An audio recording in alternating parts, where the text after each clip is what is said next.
Hello, good evening, good day, everybody, and welcome to the 224th episode of the Ask Abhijit show. I hope everybody is doing great. Before we begin, let's see who all is there on the live chat. Let us see. You can see Shreyas Dighe, Karan Nalawat, Ajinkya Pawar, Vaibhav Dangra, Palak Tiwari, Uchiha V, Sumedha Dige, Jaipreet Singh, Nilesh Gangji, Rahul Mahajan, Shri Hari Nair, Matrix, Jagdish Mali, GK Mukesh, Bai, Shri Hari Arjun, again, Geopolitical Dubey, Tanmoy De, Shaila Jha, Abhishek Srivastava, Gautami, Saket Katari, Krishna Govinda, Alfred Raghunath Buldev Rai from the Surinamese Netherlands, Dungar Singh Chauhan, hello, Threadripper, Tathagat Karan Nalawat, Totan Chaudhary, Nilesh, Pranay Paul, Mahita, Busetti, Truth, Matrix, Vaibhav Dangra, Sunil Chavare, Saket Katari, Hivansh, Harshal, Shreyansh, Jasman Raj Singh, Dr. Atul, Mukesh from the Ashes, Adarsh Kumar Yadav, Akash BA, Project Smiling Buddha, thank you for the contribution, appreciate that. Vidur, Abhishek Srivastav, Jayesh Singh, Jyotsna Tomar, Endi Swami Edhi, Tanmoy De, Beat Brawlers, Sagar, McLovin, hello, Aditya Singh, Room Card, and everybody else. All right, welcome to everybody, and thank you so much for being on this live stream.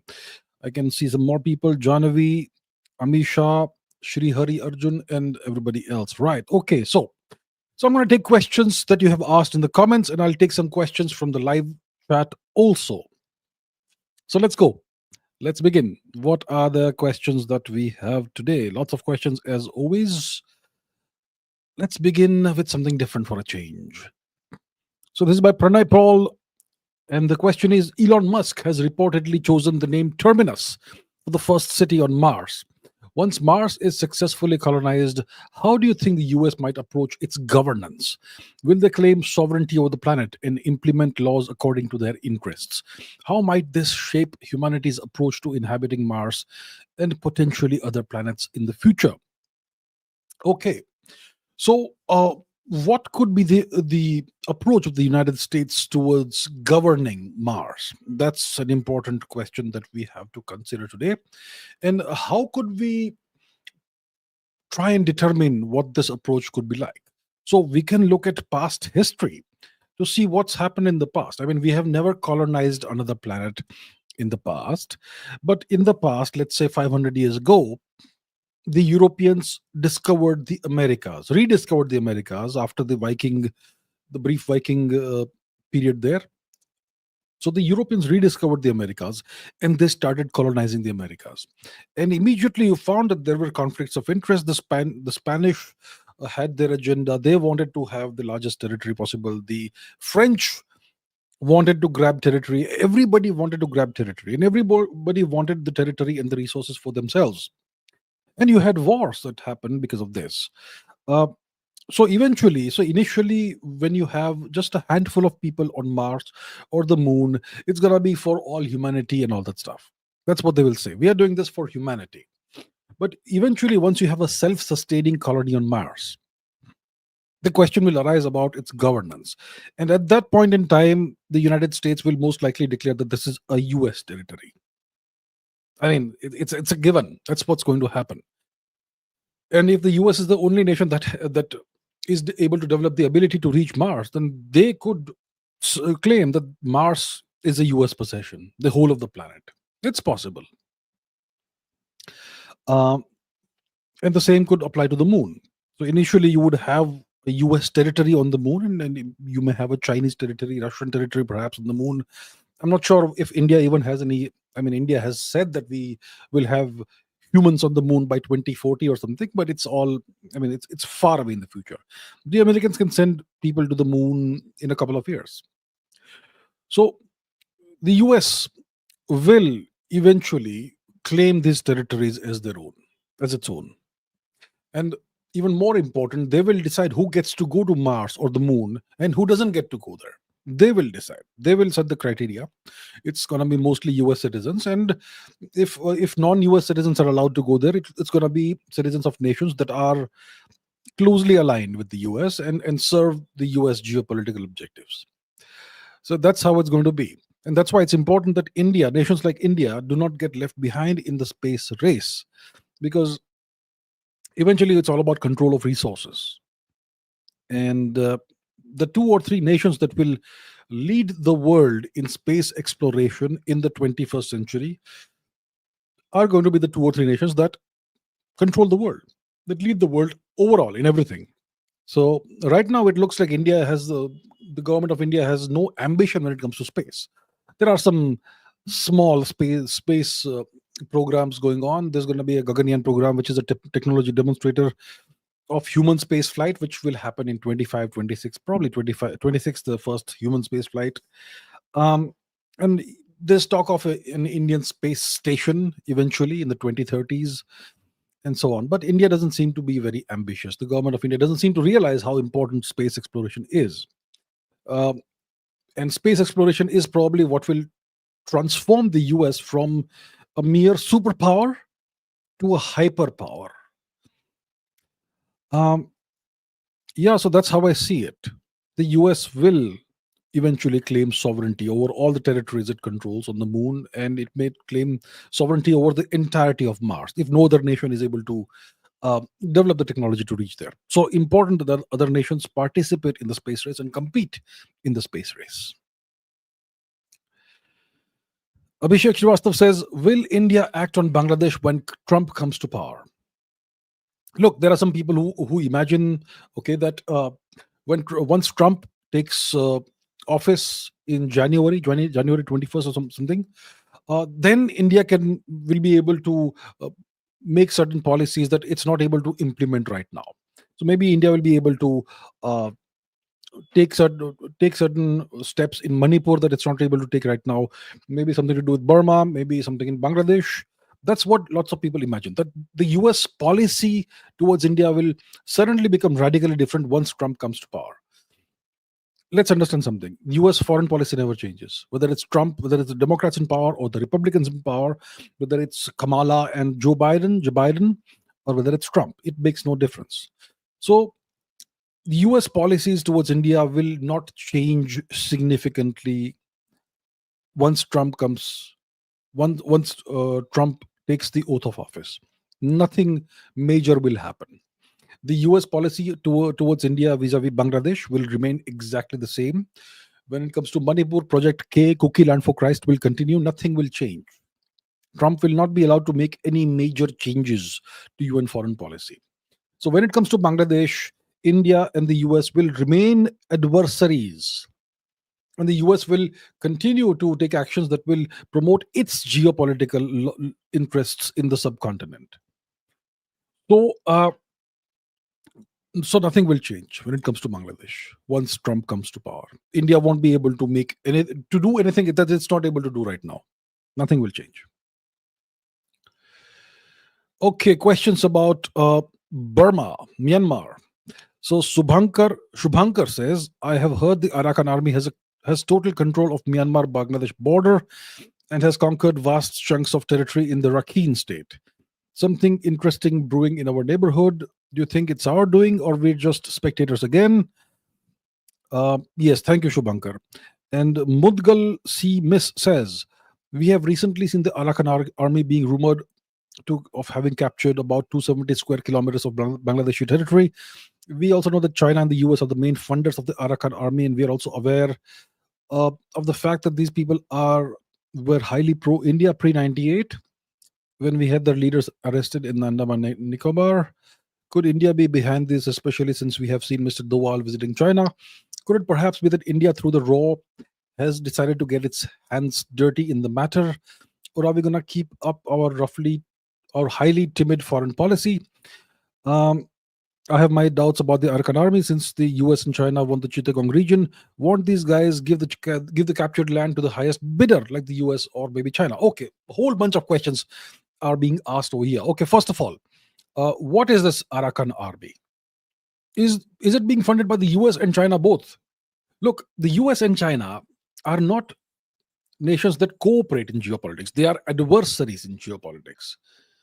So it's doesn't make sense for the US and China to fund the same force. Doesn't make sense at all. So when it comes to the Arakan army, um, it's an ethno-nationalist group based in the Arakan province of Burma, the Rakhine province. Let's go to the map. Since we are discussing this matter, let's put the map on the screen. Where's the map? Here is the map. So we're talking about our neighborhood east of India. We're talking about Myanmar.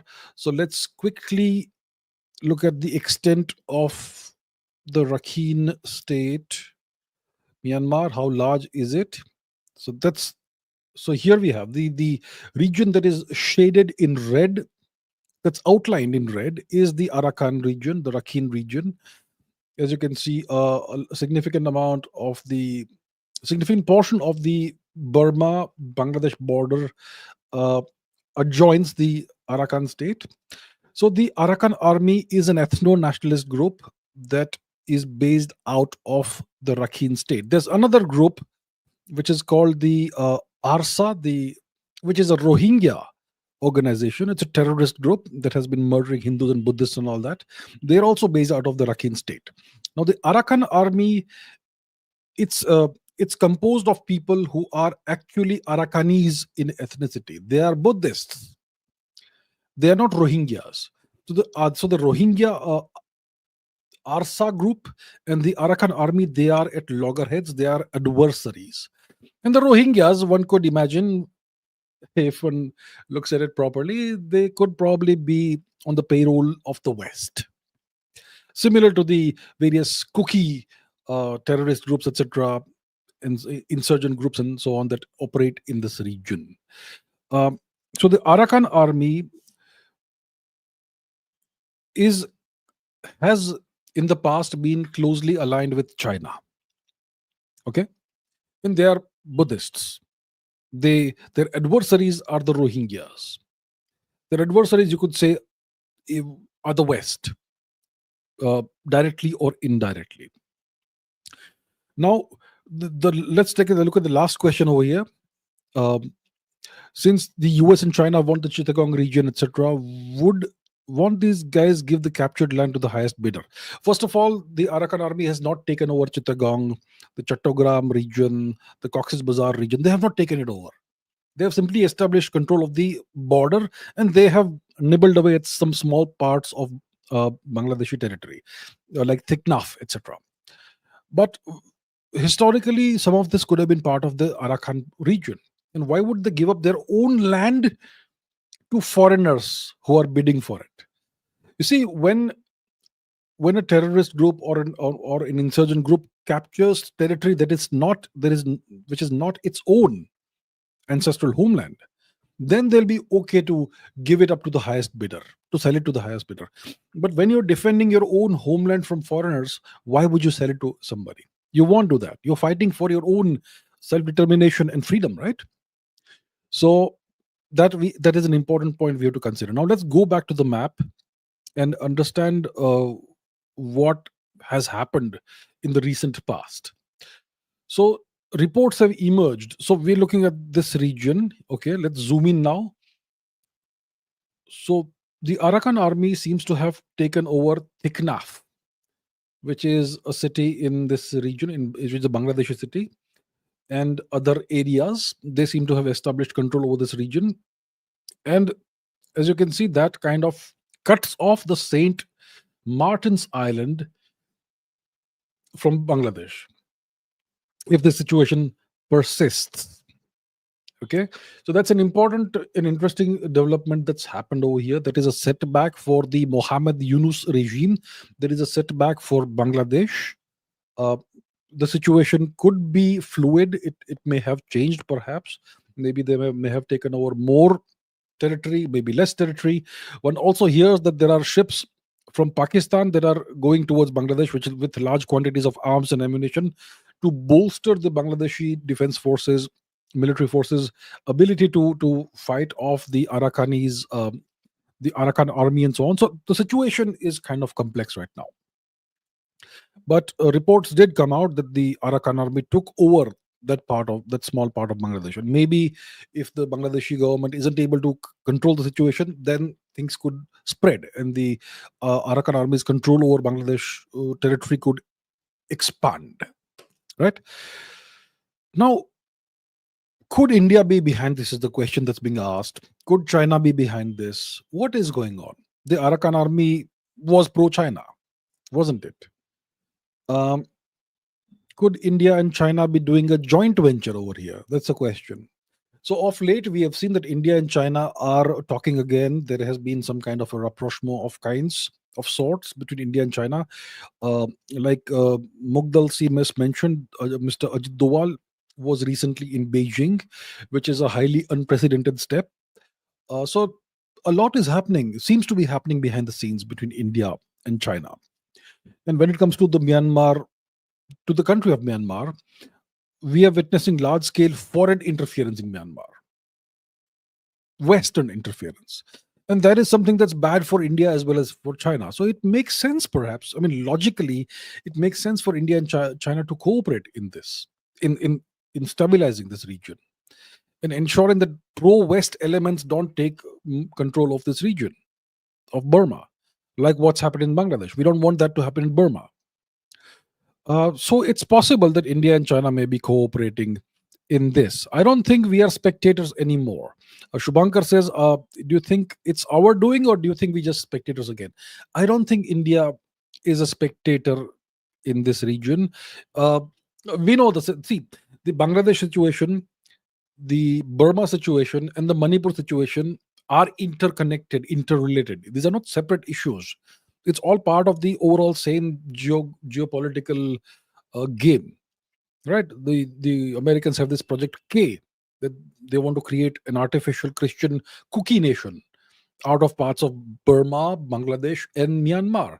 And this was first stated over a year ago by then Prime Minister Sheikh Hasina, which was an incredible claim she made. But we see that happening in real time now. So she was absolutely right.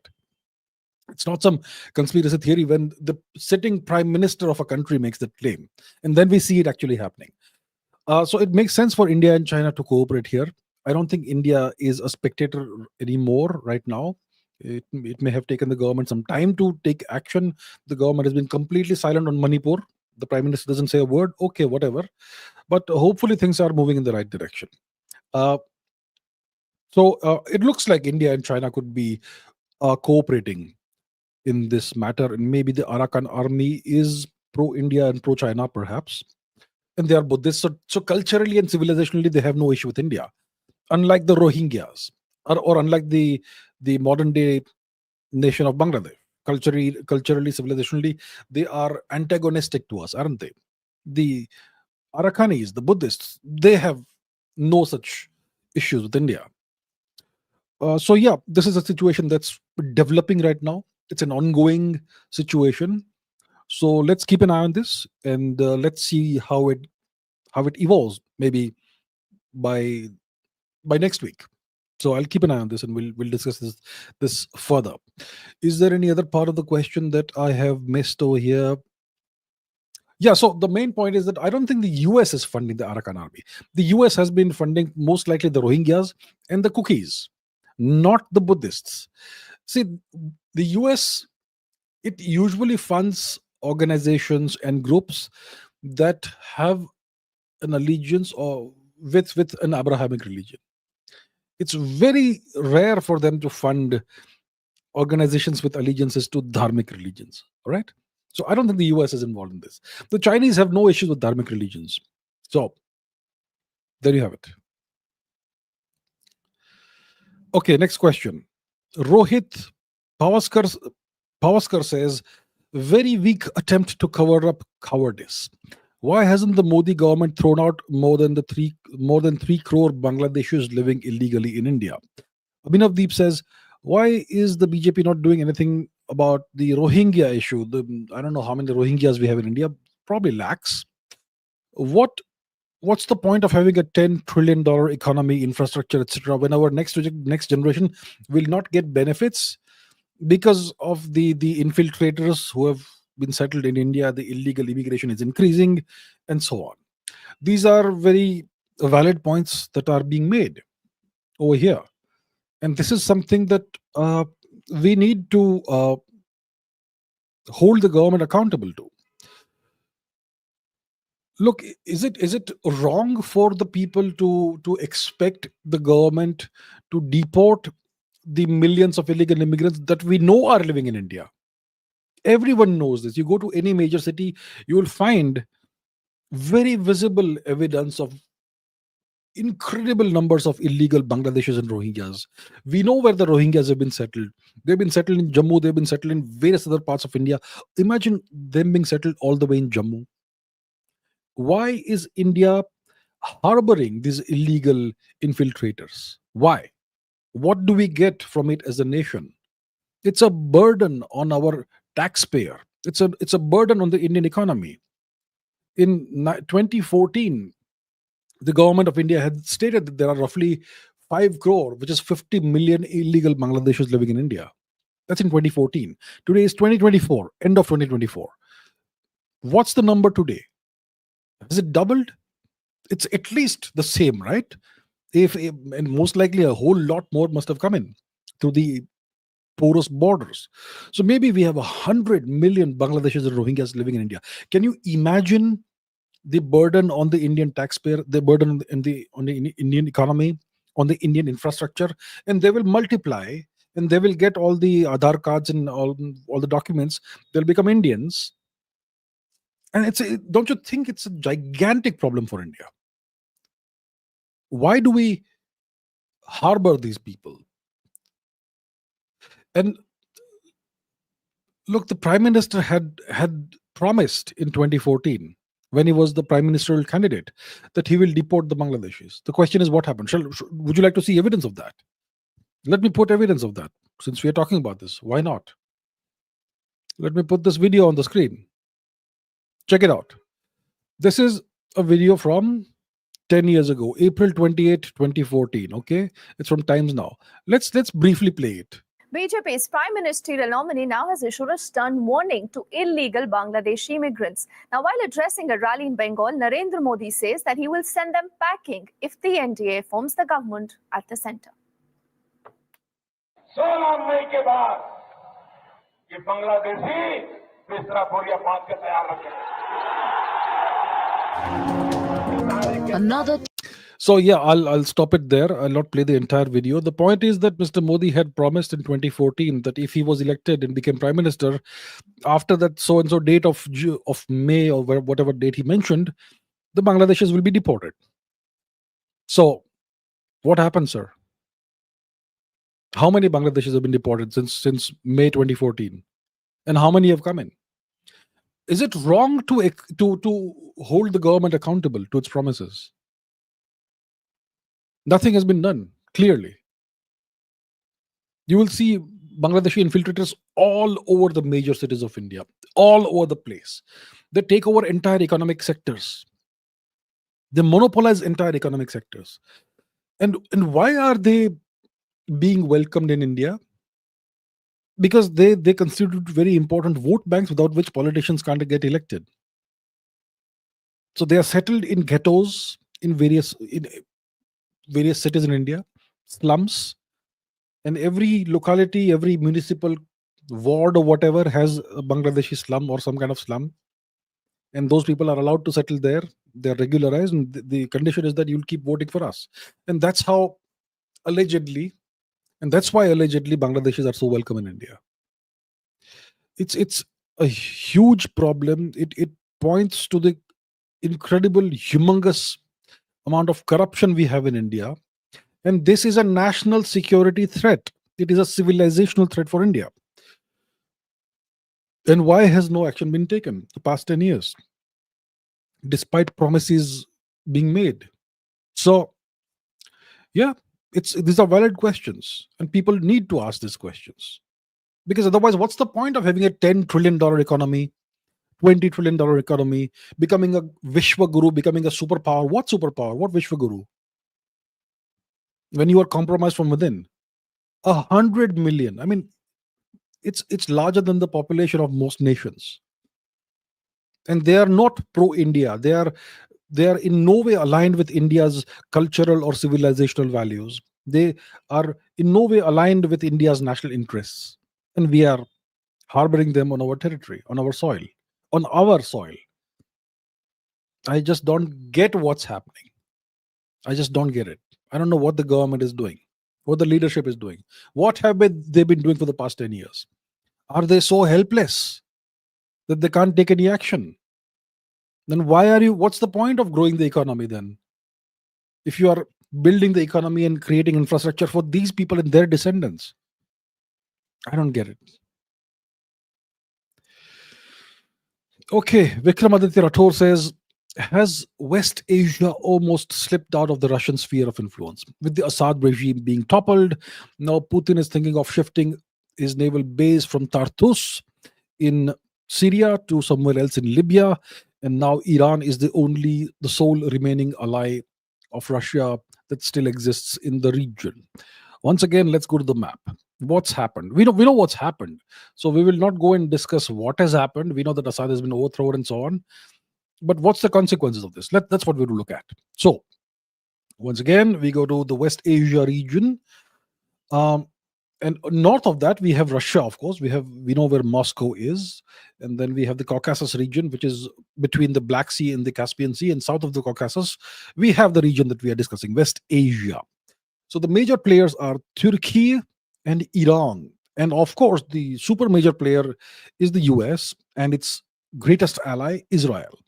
And the US has a number of other allies in the region, which Saudi Arabia, and so on.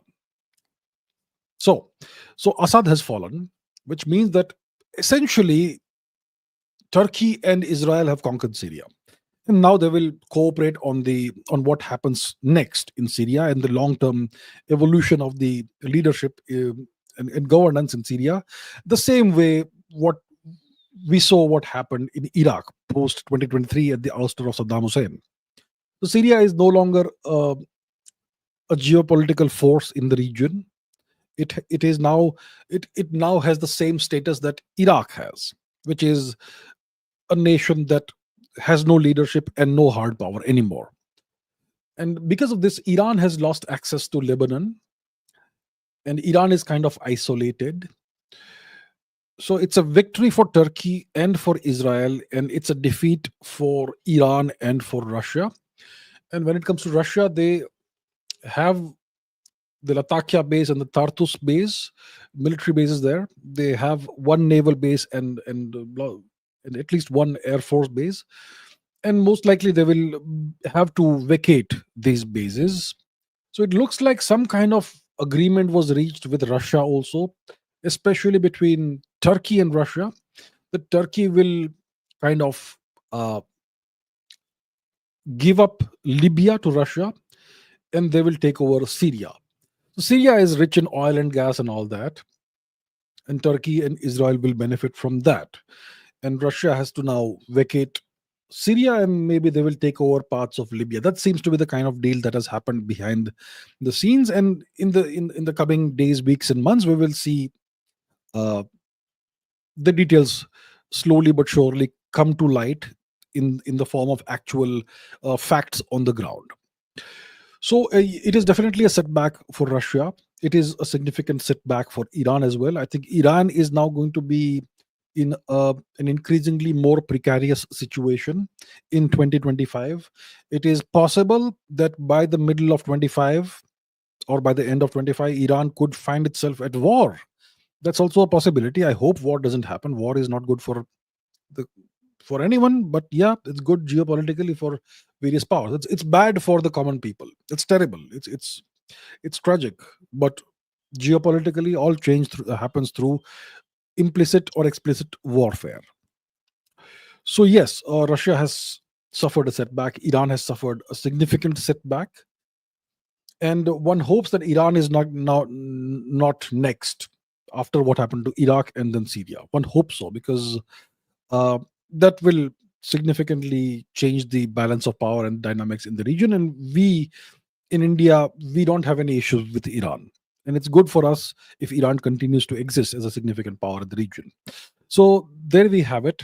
It's a setback for Russia and for Iran, and it's possible that sometime in 25 Iran could find itself at war with a coalition that could be headed by the US and Israel. It's possible.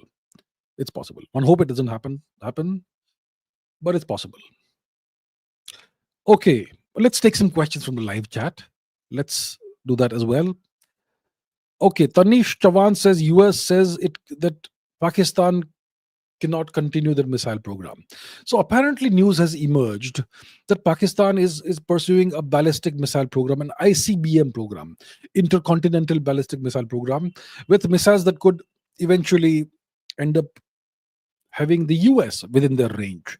That's the kind of news that seems to have come out. And the Americans have imposed sanctions on some Pakistani entities, apparently. Well, we have to understand that Pakistan is a US vassal. Pakistan is a US proxy. So whatever happens in Pakistan happens with US consent. And if the Pakistanis are developing longer range missiles, their only objective would be India. Why would they want to target the US? The only objective would be to be able to strike wherever they want within India, because India is such a large territory. So look, I don't know what's the point of this whole what's happening right now, drama, let's say. But I don't see the Pakistanis being a threat for the US ever.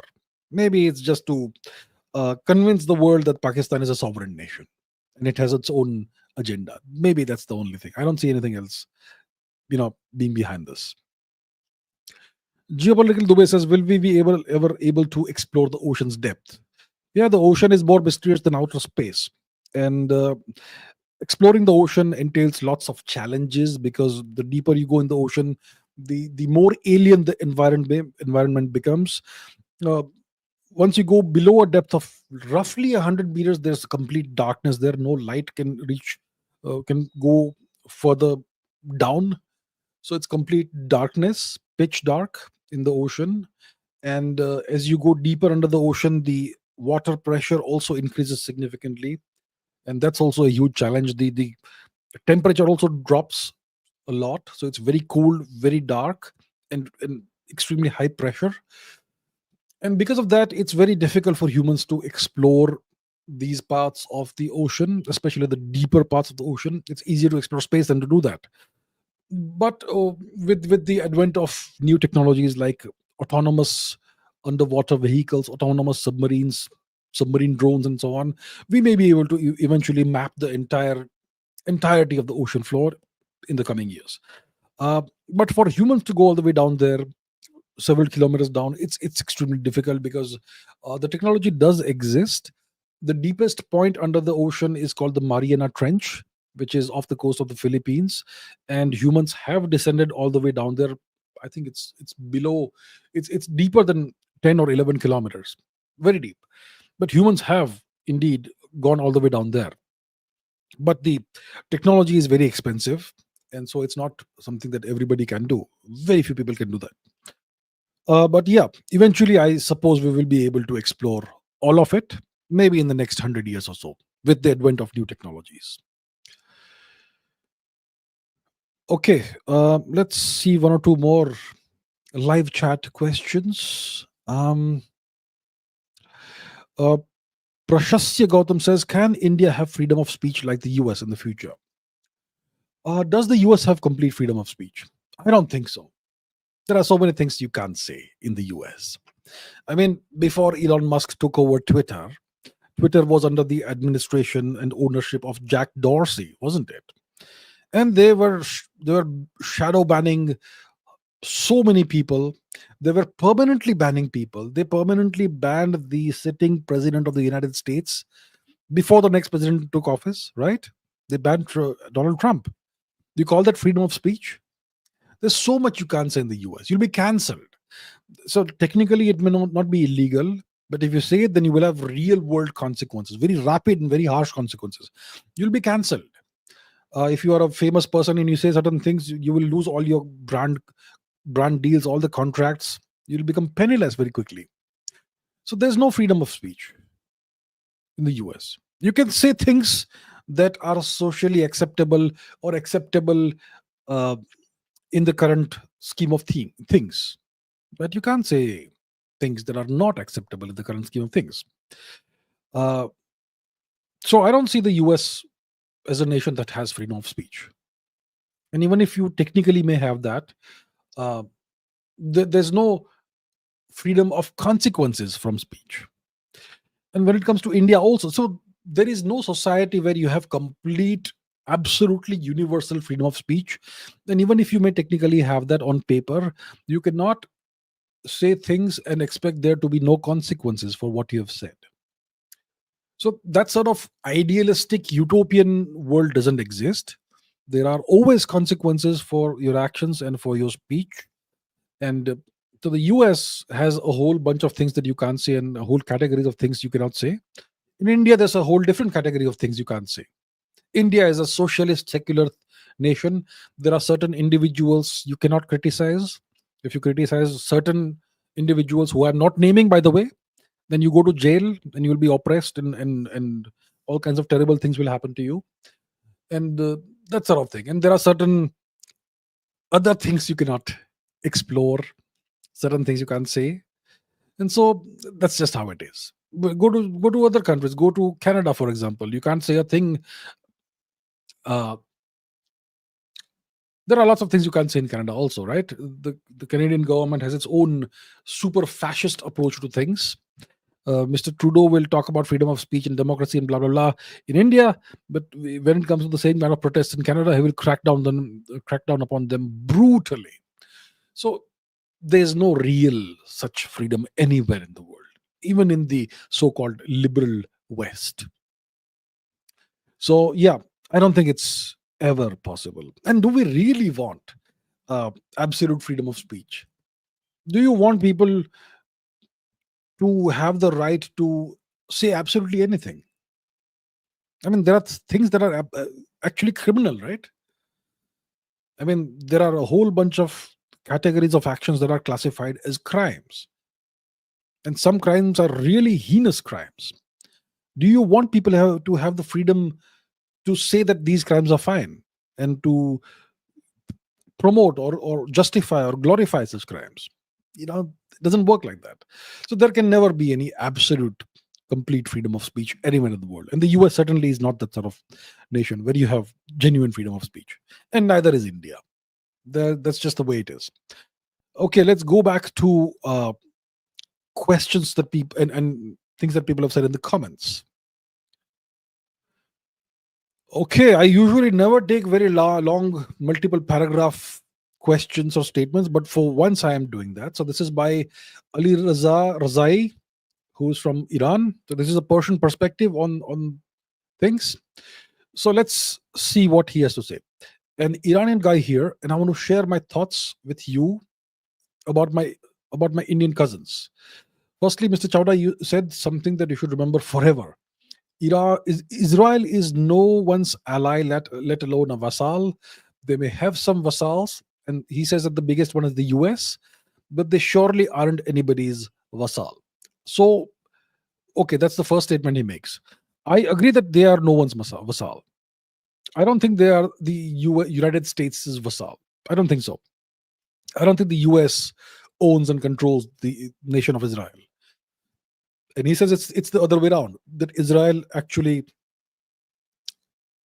is the nation that controls the US, that has the US as its vassal. Well, let me not go into that at all, but that's what he is saying. Okay, I'm not going to comment on that. Next, I am shocked, secondly, by the fact that most Indians consider Israel to be their ally, because Israel shares no values with the people of India. The biggest one in India is cultural tolerance, which Israel is empty of. That's what he says. So I would agree that India and Israel are culturally very different. We don't have any shared culture or shared values or civilization values. We are very different cultures. India is a dharmic culture with a 10,000 plus year old history. Israel is the original Abrahamic culture, which with a history that goes back about 3,000 years. And their value system and their culture is extremely different from the dharmic value system. I'm not saying this is right or that is wrong, it's just very different. The two cultures are kind of diametrically opposite of each other in a lot of ways. That's something Indians don't seem to realize. Next, so please understand that by putting this out there, I am not being anti-Israel or pro-Israel or anything. I have absolutely nothing against Israel. I admire the nation of Israel in a lot of ways. But let's understand the various perspectives that people have, and let's understand what the Indian perspective should be. So next, Israel is the number one ally of Azerbaijan, which is a fact. Yes, it's a fact. Also, Israel has a great relationship with Turkey. And both these nations are sworn enemies of India, Turkey and Azerbaijan, of course. And of course, India is supporting the nation of Armenia, with which we have 2,500 or 3,000 years of relationship, very good relations. And the Turks and the Azerbaijanis want to wipe Armenia off the map of the world, and India is trying to ensure that Armenia is not wiped out. And who is the ally of Azerbaijan and Turkey in this matter? It's Israel. Israel is opposing India's actions in this particular matter when it comes to Armenia, Azerbaijan, right? And Erdogan and Netanyahu are completely collaborating in destroying the Syrian government and taking Syria. Yes, and Syria had a reasonably good relationship with India. India and Mr. Assad, we had a reasonably good relationship. Assad was never anti-India. Syria was never anti-India, right? And do you forget Israel taking all its gas and oil from Turkey and Azerbaijan? Well, that's also a fact. No question about it. And yeah, this is something I've spoken about multiple times, including on debates on Republic TV. I've said this about the Israel and Pakistan relationship. I must say there is plenty of evidence that proves Israel is helping terrorists in southwest Pakistan against Iran. So I don't think Israeli agents can infiltrate Pakistani land without the Pakistanis knowing it. Interesting point that Mr. Razai raises over here. I have spoken about this in the past. That what's the nature of the Israel-Pakistan relationship?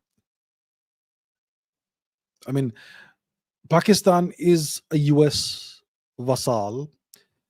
The US is Israel's biggest ally. So what's the Israel-Pakistan relationship? Right? And there is no satisfactory answer to that. Israel and Pakistan don't have,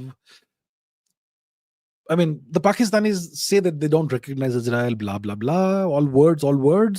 But on the ground, what's happening? Right? Yeah, there you have it. And for the sake of God, please engrave what Mr. Chavda said about the flag on a golden slab and place it on top of a billboard for everyone to see. The only flag that you should ever place anywhere, be it on your home door or social media or anywhere else, is your own flag, not somebody else's flag. Indians love putting up other nations' flags on their social media profiles. Why? The only flag on your profile should be your own. So I completely agree with Mr. Razai over here. And and lastly, if you see Mr. Netanyahu shows so much audacity in his actions, it's because he's not paying the bills from his own pocket. He's paying the bills from the US taxpayers' pockets. Okay. And Israel is nothing without the US. It's vassal, according to Mr. Razai. If you see they are doing all of these things, it's because they know that they have the US with all of its might behind them, which is true. Israel is able to do whatever it does because of the unconditional support it always receives from the United States. So it's very interesting to see the Persian perspective on this matter. And it is very much and very largely in line with what I have been saying. That look, from my perspective, I have nothing against Israel. But we have to understand that the India-Israel relationship is based on limited shared interests and not broad shared values or shared culture or shared civilization. India is a huge nation with the largest economy outside of the West, which is why India is attractive for Israel. So we have shared interests in a variety of things. And which is why that's why we are cooperating. But to imagine that Israel is Look, there are no friends in geopolitics. To imagine that Israel is India's friend, I'm not saying Israel is India's enemy by any metric whatsoever, but to imagine that Israel is India's friend is going a little bit too far. My main point is that I have nothing against Israel, but we have to be realistic in viewing the India-Israel relationship. It's not some ancient relationship based in shared ethnicity and shared culture and shared values. It is more of a relationship that is based on mutual benefit and mutual interests, not values, interests, not culture. There you have it. Okay, Pranay Paul says there have been reports of former US military officials and individuals of similar rank openly giving training to Kuki terrorists in Manipur, with Kuki terrorists surfacing prominently on X. Okay, that the video has come out on X. Videos have come out on X. Now, despite this, if the government of India fails to take decisive action, doesn't it raise questions about their credibility, even if they may be working on plans behind the curtain to address the situation? How do you view this ongoing development and its impact on India's internal security stance? Right. So let's find the news report. I mean, there's so many news reports. Let's find one of this and put it on the screen from Twitter or X. So this is a tweet from December 21st, from yesterday, from India Today, which says that American evangelist Daniel Courtney faces a backlash after a purported video shows him distributing drones and bulletproof jackets to the Kuki terrorists in Manipur. This sparked concerns about his controversial activities and accusations of stoking communal tensions in India and so on and so forth. And these are just images of the guy who has been a US Marine, who has once again Israel connections, right? The Israel angle again surfaces, and then his activities in India, in Telangana, in Manipur, in Aizawl, which is Mizoram, and he seems to be a believer of Christ with ties to Israel and so on. And this India Today tweet says that this American fellow, Daniel Courtney, is facing a backlash. So Daniel Courtney, according to India Today, is facing a backlash. My point is, why is Daniel Courtney, an agent of the US, facing a backlash? The bigger question is, why is he being allowed to operate with impunity in Telangana, in Manipur, in Mizoram, in Aizawl, distributing Bibles and distributing bulletproof uniforms and distributing drones and giving speeches and traveling all over the place? Why is he being allowed to do this? Should Daniel Courtney be facing the backlash, or should the government of India be facing a backlash? Isn't it the job of the government of India, the duty and the responsibility of the government of India, not to allow such activities to happen on Indian territory? Or are we not a sovereign nation? Has the government of India abdicated its responsibility towards the national security? So what Pranay Paul is asking, and what so many people are asking, is it raises questions about the credibility of the government of India. You may perhaps be working on some great plans behind the curtains, but on the ground, all of this is happening and you're doing nothing to stop it. It makes it look like we are no longer a sovereign nation and the US has been given free rein to create cookie land for Christ out of Manipur, Mizoram, and Burma and Bangladesh. Looks like that's what's happening. I mean, from what we see happening on the ground, right? It looks like that. So my question is very simple. Why has the government of India not taken cognizance of what this individual is doing, and how many other individuals must be doing this? We don't know, right? We just know of one such instance from social media about this guy called Daniel Courtney, a former US Marine. But we know that there are so many more such people who abuse the tourist visa of India to indulge in such activities. They come to India on tourist visas, and a whole bunch of them will go and in engage in evangelization activities, Christian conversion activities. Some of them will go to sensitive parts of India. I don't know how they get access to these areas and do things like what this guy Daniel Courtney is doing. So my question is, what is the government of India doing? Are you people completely clueless? Are you people completely incompetent? Have you given up? I don't get it. This guy has been in India for such a long time. It looks like he's been making multiple visits to India. And he's getting drones. He's getting bulletproof jackets. What are his sources? Where is he getting this military grade equipment from? I just don't know what's happening, really. Anyway, so what Pranay Paul asks is completely legitimate, very valid questions, and I don't have the answers to these questions. The government of India needs to answer. At some point in time, they have to answer to the people of India what they have been doing. Yeah. Okay, Ultimate Power A1 says, ultimately, does the US spread Christianity to spread its influence? Or does the US spread its influence to spread Christianity, or both? Look, understand this thing.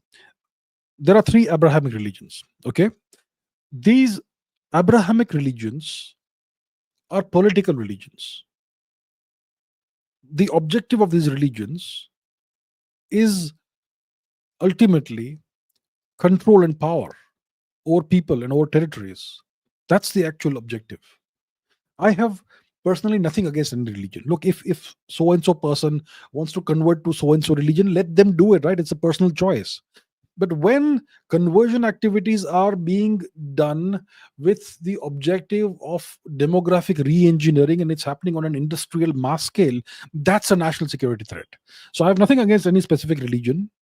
But when you're using religion as a geopolitical tool, as a social re-engineering tool, as a demographic re-engineering tool, that's a national security threat, and that's what I have an objection to. And the government of India should also have an objection to that.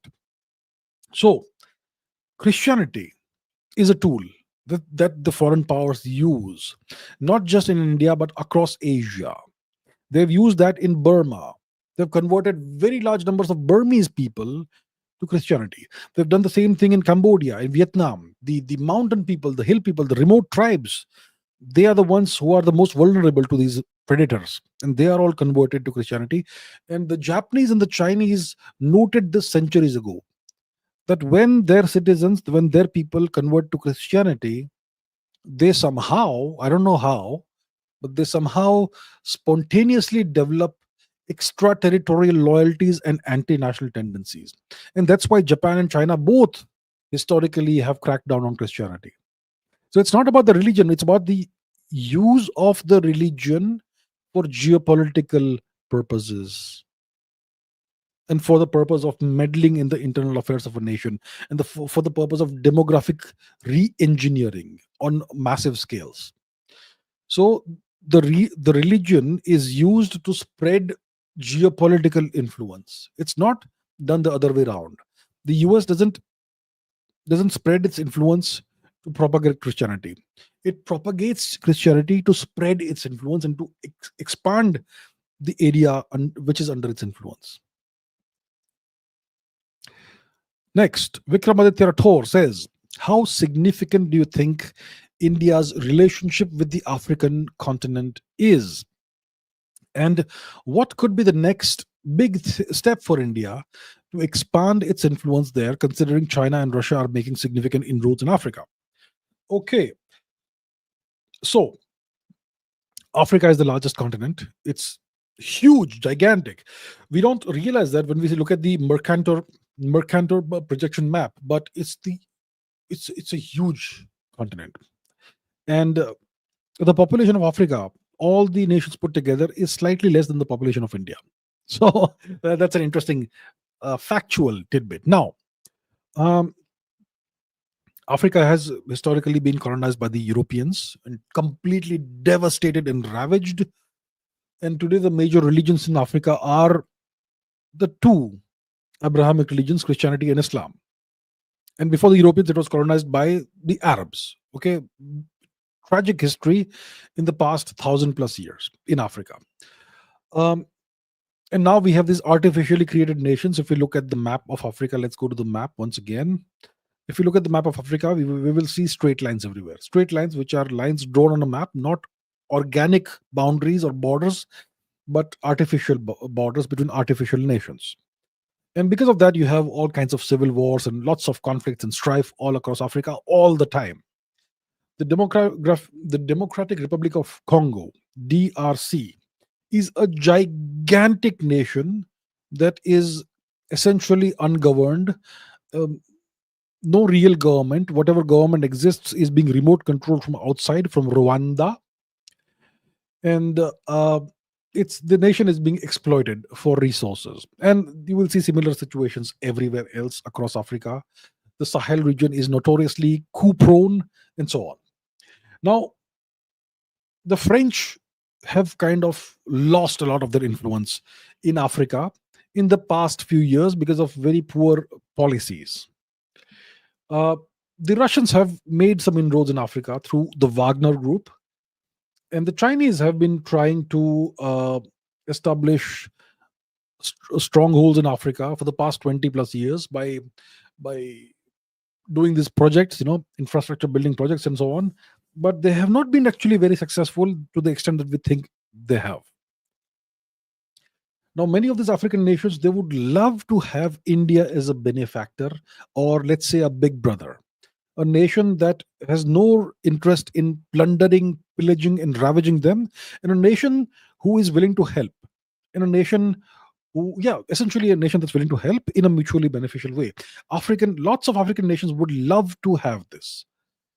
So I think there's a huge opportunity for India and Africa. Lots of African nations regard the Western powers as predators, very rightfully so. They may also have big question marks about what Russia's objectives are in Africa. And China hasn't particularly succeeded. China also has had policies that have not really worked in Africa. Of course, they have built all this infrastructure and so on and so forth, but it has not really benefited them too much. So Africa is a huge opportunity for India to expand its sphere of influence, not power, but sphere of influence. But when it comes to Indian foreign policy establishment, we are blind to Africa. We are a nation that we seem to be driven by status. So we want to have relations with nations that are the elite nations, the G8 nations, G7 nations, the top 10 economies in the world, the Western nations, the powerful nations, and we completely ignore and disregard Africa. Once in a while, we will have an India-Africa summit or something, but these are all essentially cosmetic policies that we are doing once in a while. It's just like raising slogans and all that, but we are not really investing in the relationship with the African nations. Why don't we have embassies and consulates all across Africa? Why don't we have 5,000 diplomats dedicated only to Africa? We don't even have 5,000 diplomats in total. We have less than 2,000 diplomats in total. One of the smallest diplomatic forces in the world. We have less diplomats than Singapore has. We don't have any Africa experts in academia. Where is the Indian academic department dedicated to the nation of, let's say, Angola, or let's say Burkina Faso or Ghana? Do we have any experts on Ghana or Benin, or let's say Senegal? We don't have any of that. Togo is a very interesting and important nation. We don't have any experts on that. So we simply disregard Africa because it's poor. It's a huge opportunity for India. And you know how we can benefit from this? Whenever we have a vote in the United Nations, if we have good relations with these African nations, they will all vote for us. They may be poor, they may be impoverished, they may not be powerful, they may be broken down, but they all have one vote. So why don't we leverage that? So I think Africa represents a huge opportunity for India, not just diplomatically, not just from a people-to-people perspective, in so many different ways. Africa is full of resources. If you have good relations with various nations, we can get those resources in a mutually beneficial way, and so on. So much can be done. There's so much potential in the India-Africa relationship. And Africa is so large with so many nations and so many people that we need to invest more in our relationship with Africa. Thus far, our foreign policy, our foreign establishment has completely turned a blind eye to Africa. I think it is not a wise thing. I think we need to change the way we approach Africa. So I think there's tremendous potential in India's relationship with the African continent.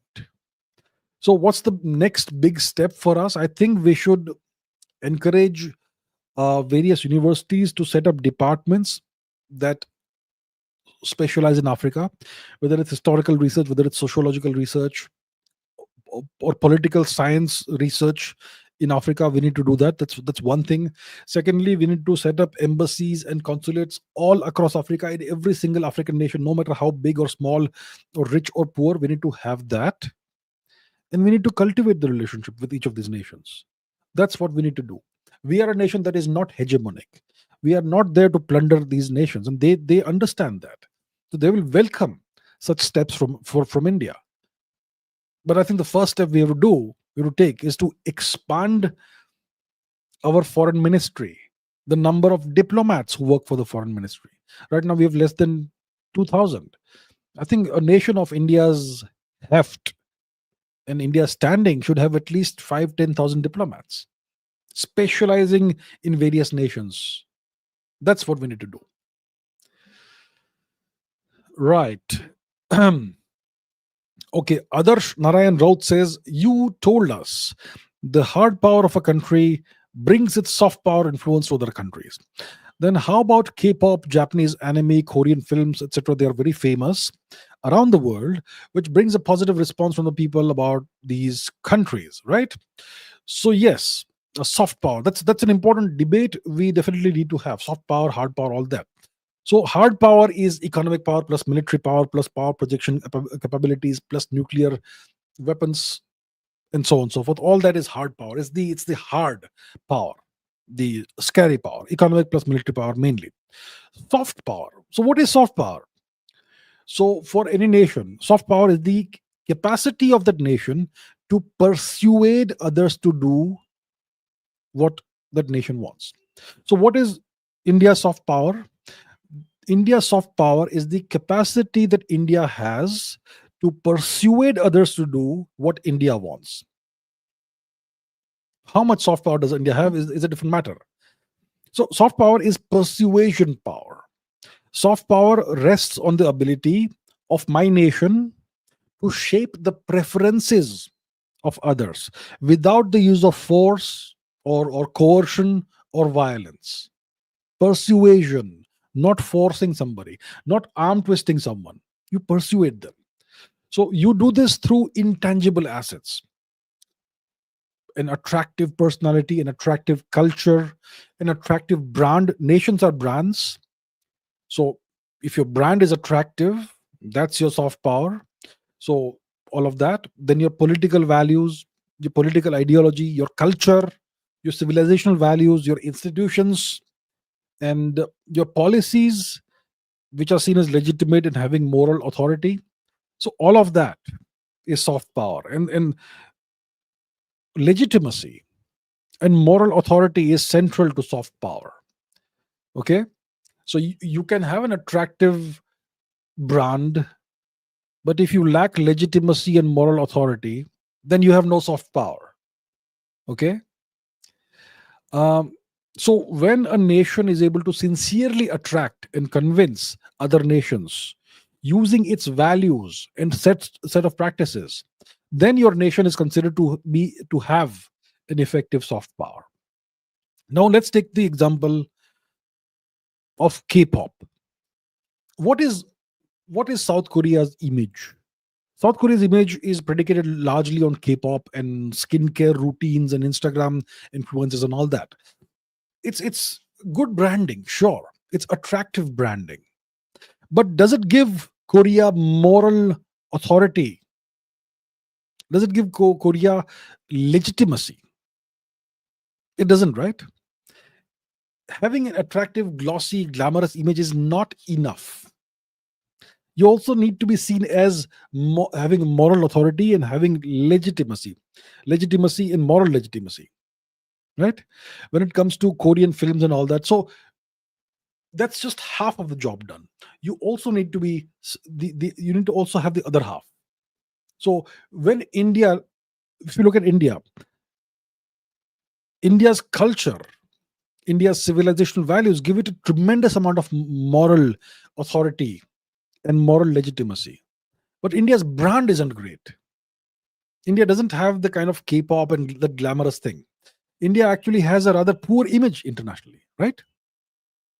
As a nation with poor infrastructure and poor experience for visitors and all of that. There are lots of bad things that are said about India. So India's overall image isn't great, but India's culture gives it moral authority and legitimacy. Of course, if you look at the modern secular socialist state of India, then the policies we follow are not grounded in Indian culture anymore. But still, Indian culture is so old and ancient that it gives us a certain amount of legitimacy and moral authority. So that's the difference between the brand value of Korea and India, or Japanese enemy versus India. Japan is a different matter. Korea is a different matter. But overall, what I have said is that your soft power is useless unless you have hard power. The more hard power you have, the more your soft power can become efficacious and useful. The soft power is pointless without having hard power, because at the end of the day, you want to get things done, right? So it's a pretty complicated topic, but overall, that's how it is. So soft power is all about legitimacy and moral authority, and also the brand image and all that. But at the end of the day, if you have great soft power but you are not a sovereign nation, then what's the point of that soft power? What's the point of it? South Korea is under permanent US military occupation, so is Japan. Neither nation is sovereign.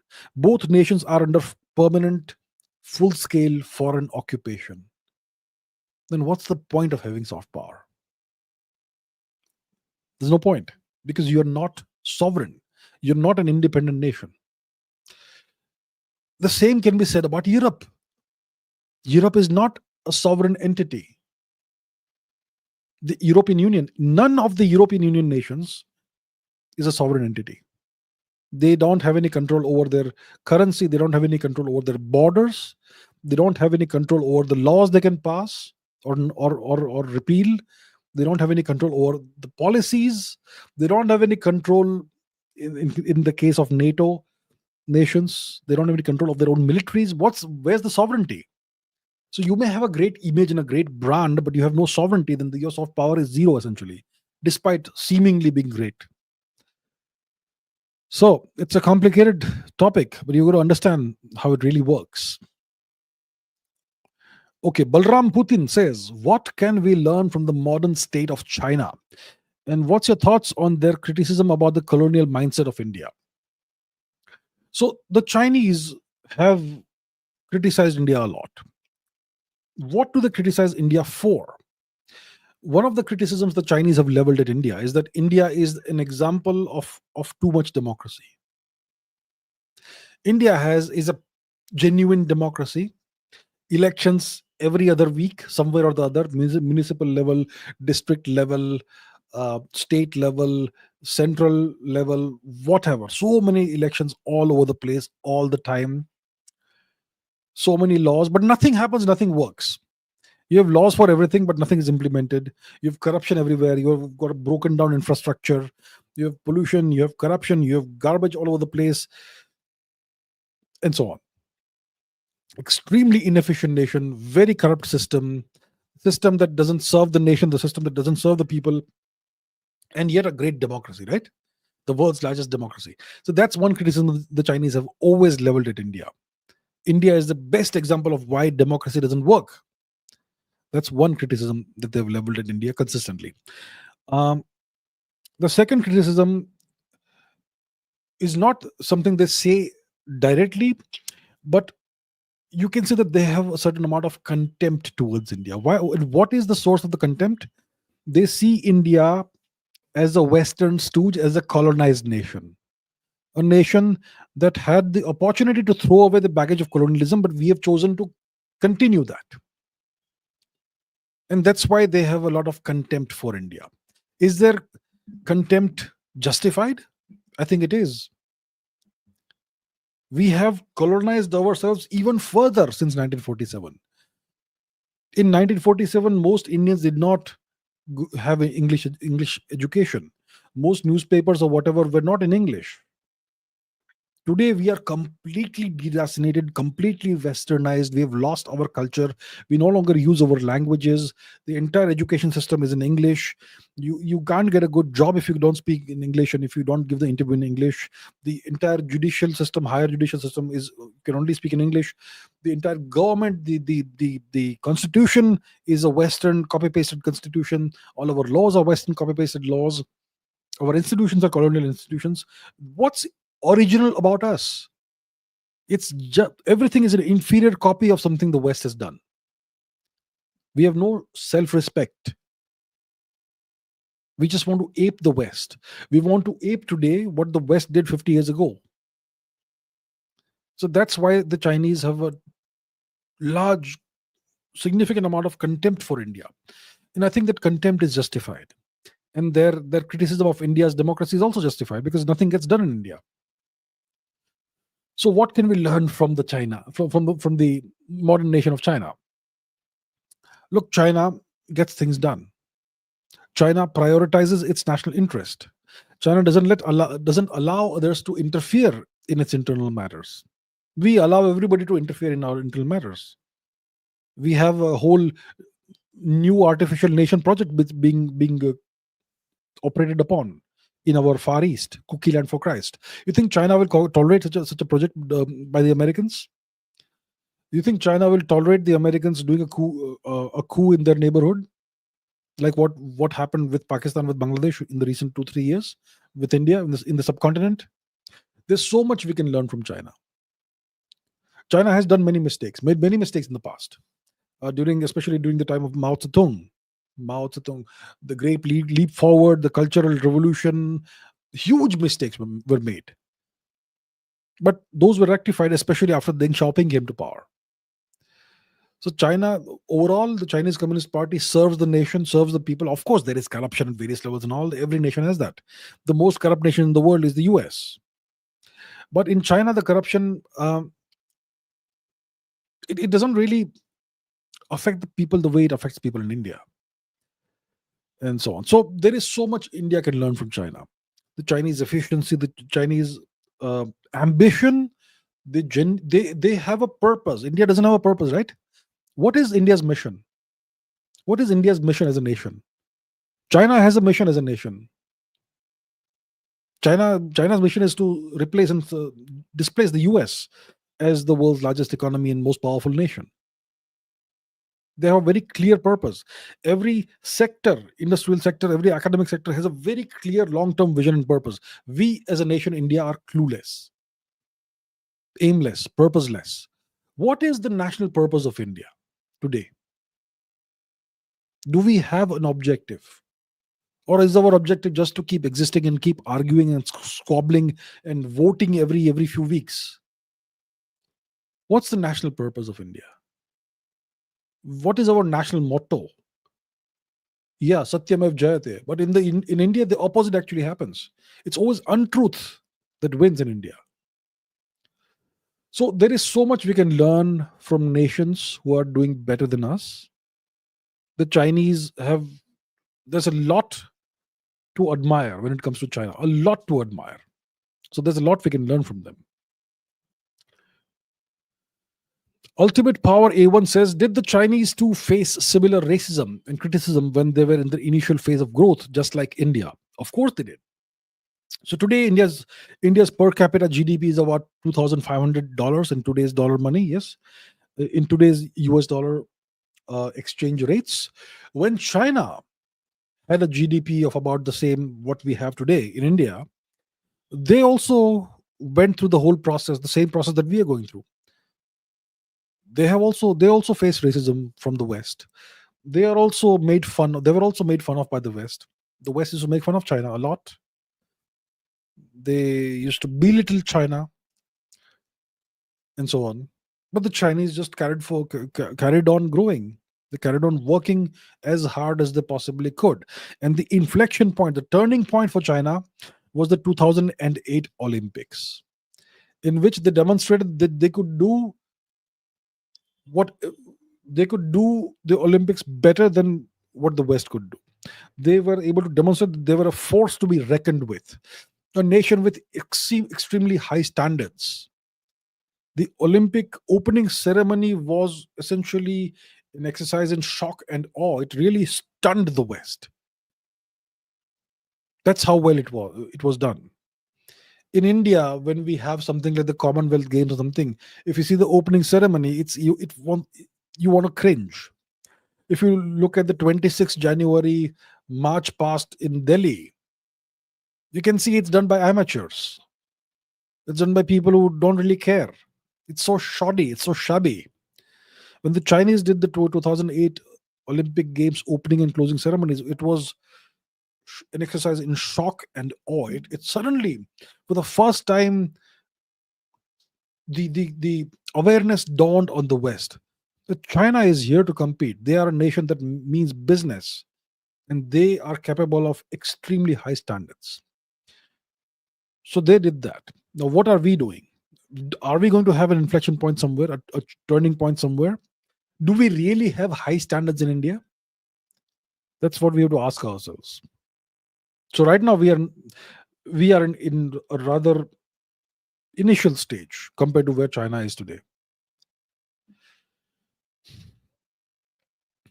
Varun Kalia says, I'm 31 years old. I wanted to learn coding because earlier whatever I indulged in did not pan out well. So can I go into the coding field as a fresher at this age? And I'm also having doubts about AIs because people say that AI will eat into the jobs for coders in the future. I think it's not a good idea anymore to learn coding and go into that field, because today AI can do anything a programmer can do much faster, much more efficiently, and much better. And the latest updates in the AI systems have been kind of transformative, and they're game changers. I don't think there's any future for coders anymore. A person with zero experience of coding will be able to get things done just by telling AI what he or she wants. And having a subscription to whatever AI system, it's like having 20 programmers working for you. I don't think it's a good idea to at whatever age to get into coding and hope that that will give you a long-term career. Not going to happen. Yeah. So here is one field where we can see AI destroy an entire field.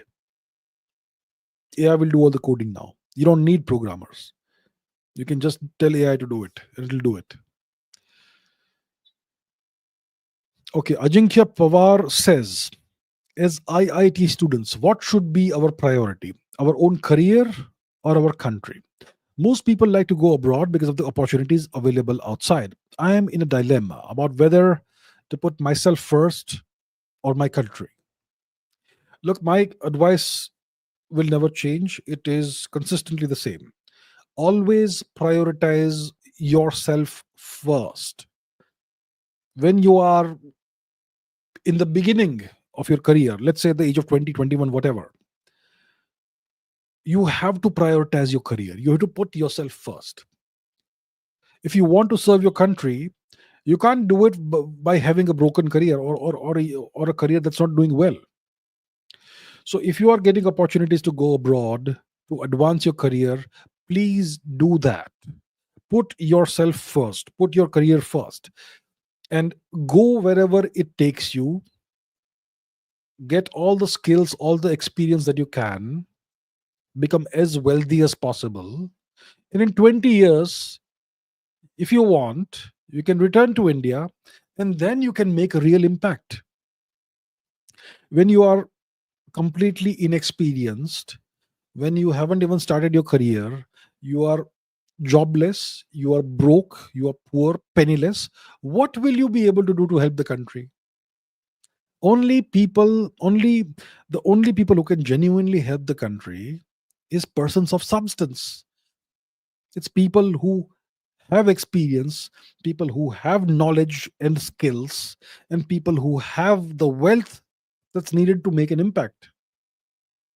So please put yourself first, put your own career first.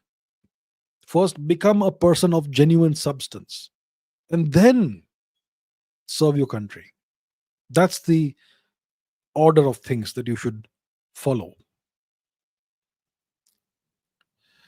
Hare Krishna says, I am in the third year of college. I have never had any true friends. I'm currently residing in the US with my parents. I commute multiple hours every day to go to college and come back. I'm very lonely. I regret my entire life.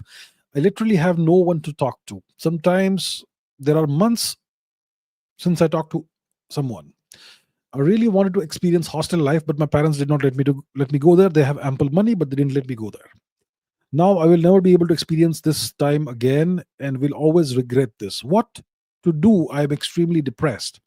Sometimes I want to run away or escape these circumstances. During my school life, which was in India, even that was very bad. Right. Okay. It looks like, so your parents clearly have enough money. So it looks like from what you have said that your parents seem to be the problem.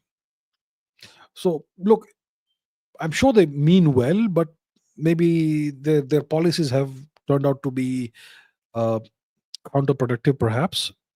Not everybody is blessed with great parents. Sometimes parents can themselves be a problem. Sometimes it's unfortunate, but it happens. Uh, Now you said that you go to college, right?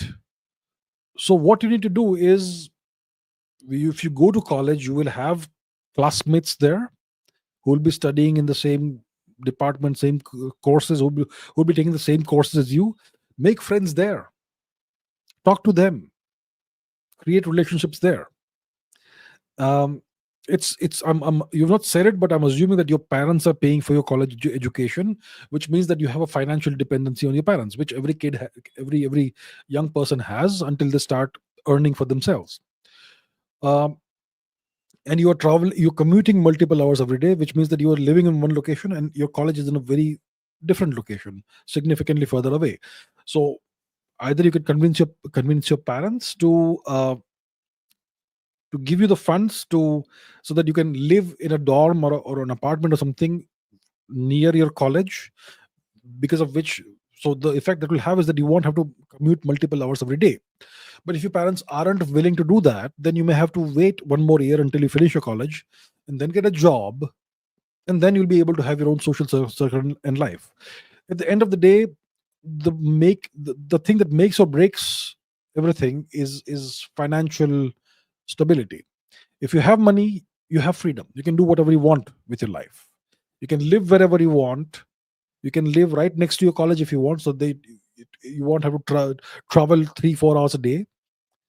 So it's about financial independence. You have to become financially independent as soon as possible. What happened in the past is gone. There's no point crying over about what happened. It's water under the bridge. What is important is what comes next. You have a whole life to live. So look, what I would say is that don't waste your time feeling sorry for yourself about what happened in the past. Think about what you have to do now. The most important thing is that you need to become financially independent. Then you'll be able to do whatever you want, live wherever you want, have whatever circle of friends you want, and so on. You'll have colleagues and so on. So that's the most important thing for you. So either you can persuade your parents to allow you to stay near the college, so you don't have to commute 3-4 hours a day. That way you'll have more time to spend with people in your college circle. That way you will have friends, you will have conversations, you won't be lonely anymore. And if your parents are not willing to do that, then wait one more year or whatever. Either you could take up a job, part-time job, if that can cover your expenses, or you wait a year or so until your college is done, you get your degree, and then you can take a proper job and have a whole different life. So you got to, you know, problems are plenty in life, Everybody has problems. I understand what you're facing. It's not easy. It's not a joke at all. But you've got to be tough mentally, and you've got to find solutions, workable solutions. So for you, I think the main solution is financial independence, which you don't have right now. Once you have your own income, then you'll be in charge of your life and you'll be able to turn things around. So please do that. Find a way of doing that, and all the best. I wish you the best. Do well in life. Om Prakash says, please do a live stream only on problems of life that teenagers face at least once. Look, I'll be happy to do that if there is a demand for that. I mean, I have been a teenager. I haven't forgotten what it was like to be a teenager. And did I have problems? Look, all teenagers have problems. Whatever problems teenagers face, I've also gone through that. And unlike other people who have grown up, I haven't forgotten what it was like to be a teenager or a kid. So I certainly will be happy to do this if there is a demand for this. So maybe I'll put up a poll on my community page of this channel, and I'll ask if there is a demand for that, and if enough people vote for it, I'll be happy to do this. So yeah. So thank you for the suggestion, and I'll put up a poll as soon as possible on the community page. Okay, some questions from the live stream. Let's do that. I've already spoken about the Atul Subhash case. There's no point repeating that. I think Trupti Patel is saying yes about that about the problems of teenagers live stream. Okay. Himanshu says, update on Understanding America podcast. Any rough date? I announced in the first week of November. I said it will be released next week. It's too late now. Okay, I know. I said it will be released immediately. I'm working on that. The first episode has already been recorded. And by the end of this year, a few more episodes will be recorded. And the first episode will be released on this channel in the first week of December. So that is a guarantee. Most likely on the 2nd of December, the first episode of Understanding America will release. And by the time, I'll hopefully have a bank of like 4 or 5 episodes, so that, there's less pressure on me. That's the only reason I haven't released it thus far. So yeah, it's coming. It's already in process. I'm already putting out some shorts on the channel, in case you have seen. And yeah, so it'll come out in the first week of January, which is in about less than 2 weeks from now. That's when the first episode will release. Okay, let's take some other questions from the live chat before I go back to questions from the comments. Did I mean January? I mean January. Yes, it will come out in the first week of January, probably January 2nd. Divyam Kumar says, I strongly disagree with you on AI and coding. So if you disagree with me, it will help if you tell me why you disagree with me. See, we can have a disagreement. We can have a conversation over that. But I told you why I think AI will take over the entire, will essentially annihilate this job sector of programming. I told you why I think so. So if you disagree with me, it helps if you tell me why you disagree. Otherwise, we just shouting at each other, right? I'm happy to have a conversation about this. But you have to tell me why you disagree. You give me specific reasons why you disagree. All right, please do that. And if you're going to do that, then hopefully I'll catch a comment, because there are so many comments on the live chat that are coming up. So yeah. Aryan says, will coalition government politics slow India's progress? Absolutely. You need a single power center in a government. If you have a coalition government where the main power center depends on 7 other power centers, everybody has their agenda, then there's squabbling and there's all kinds of friction and inertia, and that slows everything down. You can only have a common minimum program, and the word minimum is terrible in this context. So yes, coalition politics is terrible for any nation, especially a nation that needs growth like India. Right. I have spoken about Starlink multiple times, so we will not go into that once again. Ankita is saying first week of Jan. Yes, first week of Jan, most likely 2nd of Jan for the Understanding America release of the first episode. Okay, let's go back to the questions from the comments. Okay, that's a whole bunch of questions. Photo here, one Patel and Normie who. The question is, how did Europeans solve the casteism problem in Europe, or do aristocrats of Europe still retain wealth and power? And our no, Europe had a slavery system, but the descendants of the slaves and peasants don't get any kind of reservation. They just have strict anti-discriminatory laws. In India, we have all kinds of reservation for what we call lower castes, but still we haven't been able to tackle discrimination effectively. And yet, despite not having reservations, Europe has been able to tackle discrimination so effectively. How do they do it? Okay, two kind of related questions. First of all, there is no such thing as caste. Okay, in India, we have had Jati Varna. Jati system, the Jati Varna system, which is a whole different thing from the Sociedad del Castas that the Portuguese and the Spanish instituted in the Americas. Very different. And the same system exists in Europe. The Jati Varna system, historically, it existed. Jati means the lineages, and this Varna means the occupations. The Europeans also had that. I mean, look at the surnames you have among the Anglo-Saxon people, the English-speaking people. Thatcher, Fletcher, Smith, Arrowsmith, Goldsmith, so on, so forth. What is a thatcher? A thatcher is an occupation. It's thatching roofs. The process of thatching, putting roofs on houses and cottages. That's thatching. So a person who did that was called a thatcher, and that's a surname, which means it was a hereditary occupation. What is Fletcher? A person who makes arrows to be used in warfare. It's a Fletcher. Keith Fletcher was India's cricket coach. It's a surname, which means it's a hereditary occupation. Smith is a person who works with metal. That's one of the major surnames in the Anglo-Saxon world. So you had hereditary occupations everywhere in the world, in the Indo-European world, and other parts of the world also. And the same thing existed in India, but we call it casteism. And does the world have discrimination? Of course. There's discrimination everywhere. Some of it is terrible, some of it may be called discernment. We'll not go into the discernment part of that. But what the Europeans did is, in Europe, what happened is that they have anti-discrimination laws and so on. So you're not allowed to discriminate against a person based on things like their lineage, their heritage, and all that.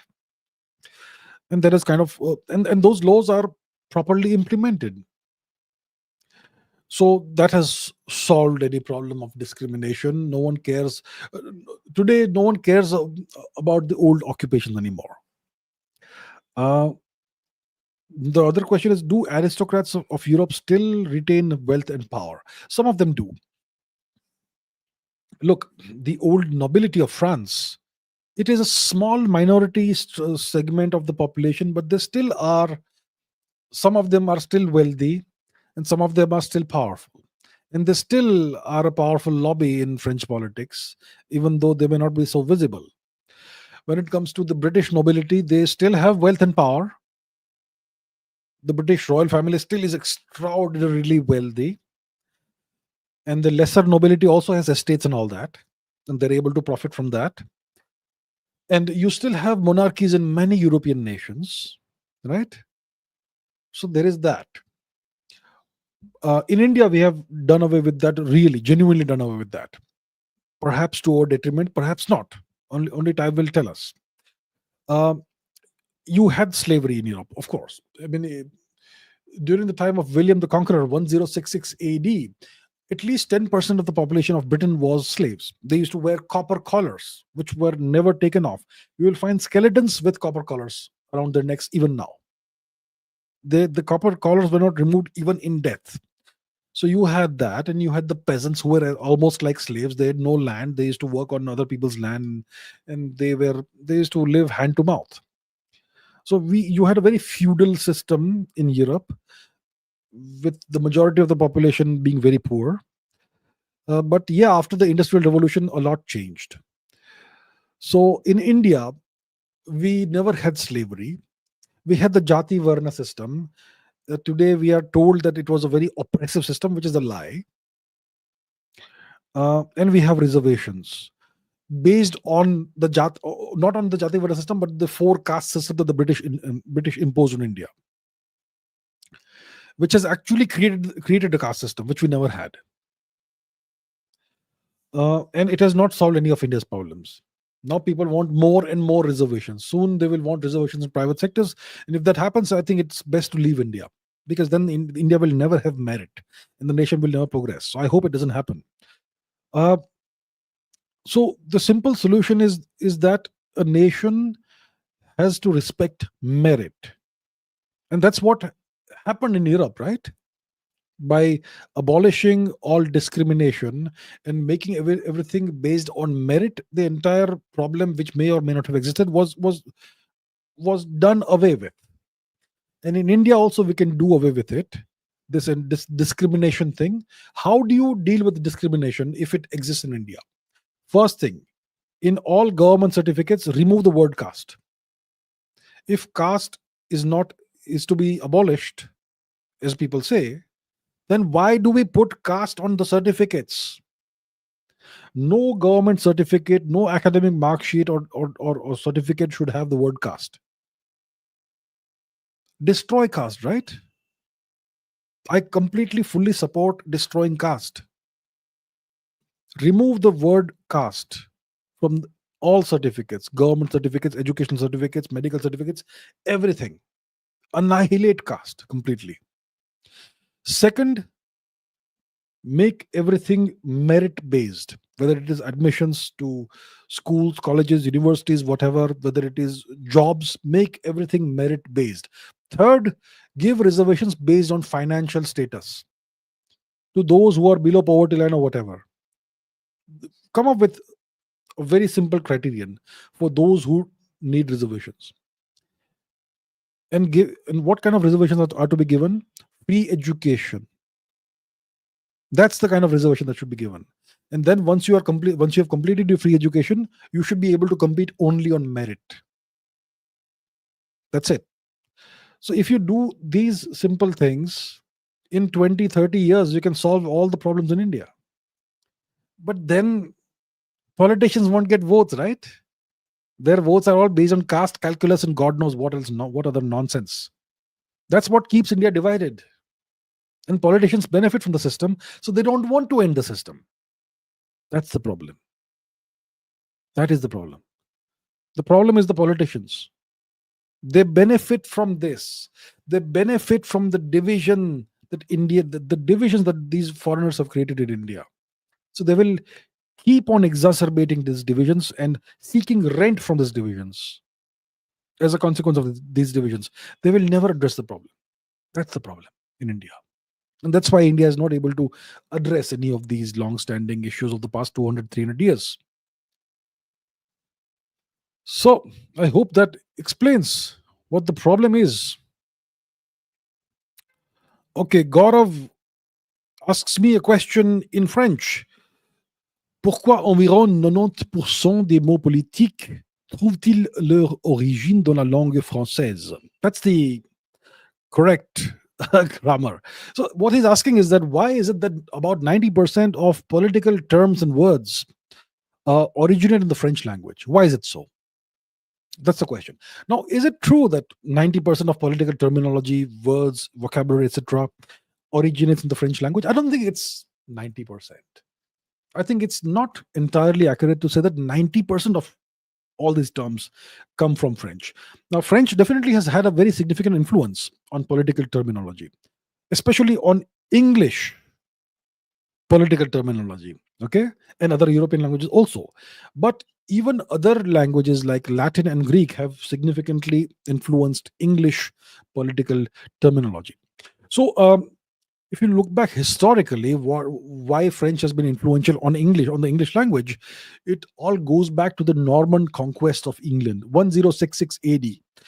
An invader who was called William the Bastard, okay, he was the Duke of Normandy, the fourth or fifth descendant of Rollo the Viking.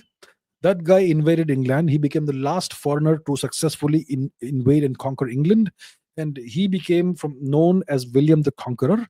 And as a consequence of his conquest of England, Norman French became the language of the ruling class in England for several centuries, and it has left a lasting impact on English vocabulary, especially in governance and law and administration and all that. So the modern English language is a Germanic language. uh, Originally it was influenced by the Saxons and later by the Normans, both Germanic peoples. And Norman French was also a Germanic based language. Then so that's the Norman invasion thing. Okay, then you had the French Revolution, late 18th century. So the political ideas and structures that came out of this revolution introduced a bunch of terms in political discourse in Europe and eventually globally. And some of these terms that came out of this revolution were révolution, citoyen, which means citizen, constitution, which is constitution, république, which is republic, sovereignty, liberté, égalité, fraternité, all these words, French words, okay? They all became embedded in English eventually. And then for centuries, French was the language of diplomacy. It was called the lingua franca, which was the French language. It was the language of diplomacy, international relations, and it was the language that was used in all courts in Europe, royal courts in Europe. And because of this, French terms like ambassador, diplomacy, protocol, and so on, these French terms came into widespread use across the diplomatic world. Okay, so you had so many such French terms, French origin terms that became widely used in political terminology. But you have political terminology in the English language that also draws from Latin and Greek, from the Latin language and the Greek language. For example, in the US, you have the Senate. Well, the original Senate was a Roman Senate, right? Veto was a Roman term. Legislature probably was a Roman term, so Latin term. And from the Greek language, you have words like democracy, tyranny, oligarchy, plutocracy, blah, blah, blah, all of that. So overall political discourse has been influenced by the French language to a large extent, and also by Latin and Greek. I'm talking about in the English language and in the Western world. And you may have words from other languages also. So I wouldn't say that 90% of the terminology comes from French, but a significant portion certainly does come from French. Yajnavalkya says, is it true that ancient Egyptian monarchs practiced sibling marriages between brothers and sisters and produced children from them? What explains such degeneracy? Were they inspired by stories of such marriages among their gods in the Egyptian mythology? And some followers of Semitic religions allege that such stories of incest are prevalent among some of our Hindu gods too. Is that true? Absolutely untrue. There is no such parallel among the Hindu gods. Absolutely none. Okay, there are no cousin marriages among Hindu gods or sibling marriages among Hindu gods. Absolutely none. Now, coming back to so that I hope that answers the last question. Now, coming back to the first question, it is indeed true that Egyptian monarchs, pharaohs, practiced sibling marriages. Yeah, it's a very weird thing because historically no culture tolerates that sort of ghastliness. Okay, sibling marriages. Some cultures have cousin marriages, which also produce all kinds of genetic defects, right? I mean, Pakistan has one of the highest incidences of cousin marriages and genetic defects, which obviously go hand in hand. So the Egyptian monarchs did have this. So in Egyptian mythology, you have the siblings, Isis and Osiris. They're gods, right? They're the gods, and they are siblings, and they're married. So the Egyptian pharaohs, the Egyptian rulers, they had this. First of all, they had to show that they were kind of divine, not the same as ordinary mortals. So they had to behave like Isis and Osiris, kind of. So they would have sibling marriages. And also, the other factor that comes into consideration is that they did not want non-royal political families to become prominent through intermarriage. So they wanted to maintain purity of lineage, which is like weird, but that's what they did. So Egyptian kings would marry their sisters and produce offspring through them. But most Egyptian rulers had multiple wives. For example, you have the very famous example of Amenhotep III, who ruled Egypt about 2,500 years, 3,500 years before today, roughly 3,500 years before today. And he was married to the daughter of the Mitanni king, Tadukhipa. He was also married to the sister of the Mitanni king. Uh, so the Mitanni king was Tusharatta. He was obviously of Indian origin. He spoke Sanskrit. His sister was Gilukhipa. His daughter was Tadukhipa. And both were married to the Egyptian pharaoh Amenhotep III. And there is an extensive correspondence between Tusharatta and Amenhotep III about various topics, diplomatic correspondence. And after Amenhotep III died, this correspondence continues between Tusharatta and the widow of Amenhotep III, and so on. So Amenhotep III, we know he had multiple wives. One was his sister, and at least two of these Indian origin princesses from the Mitanni Empire.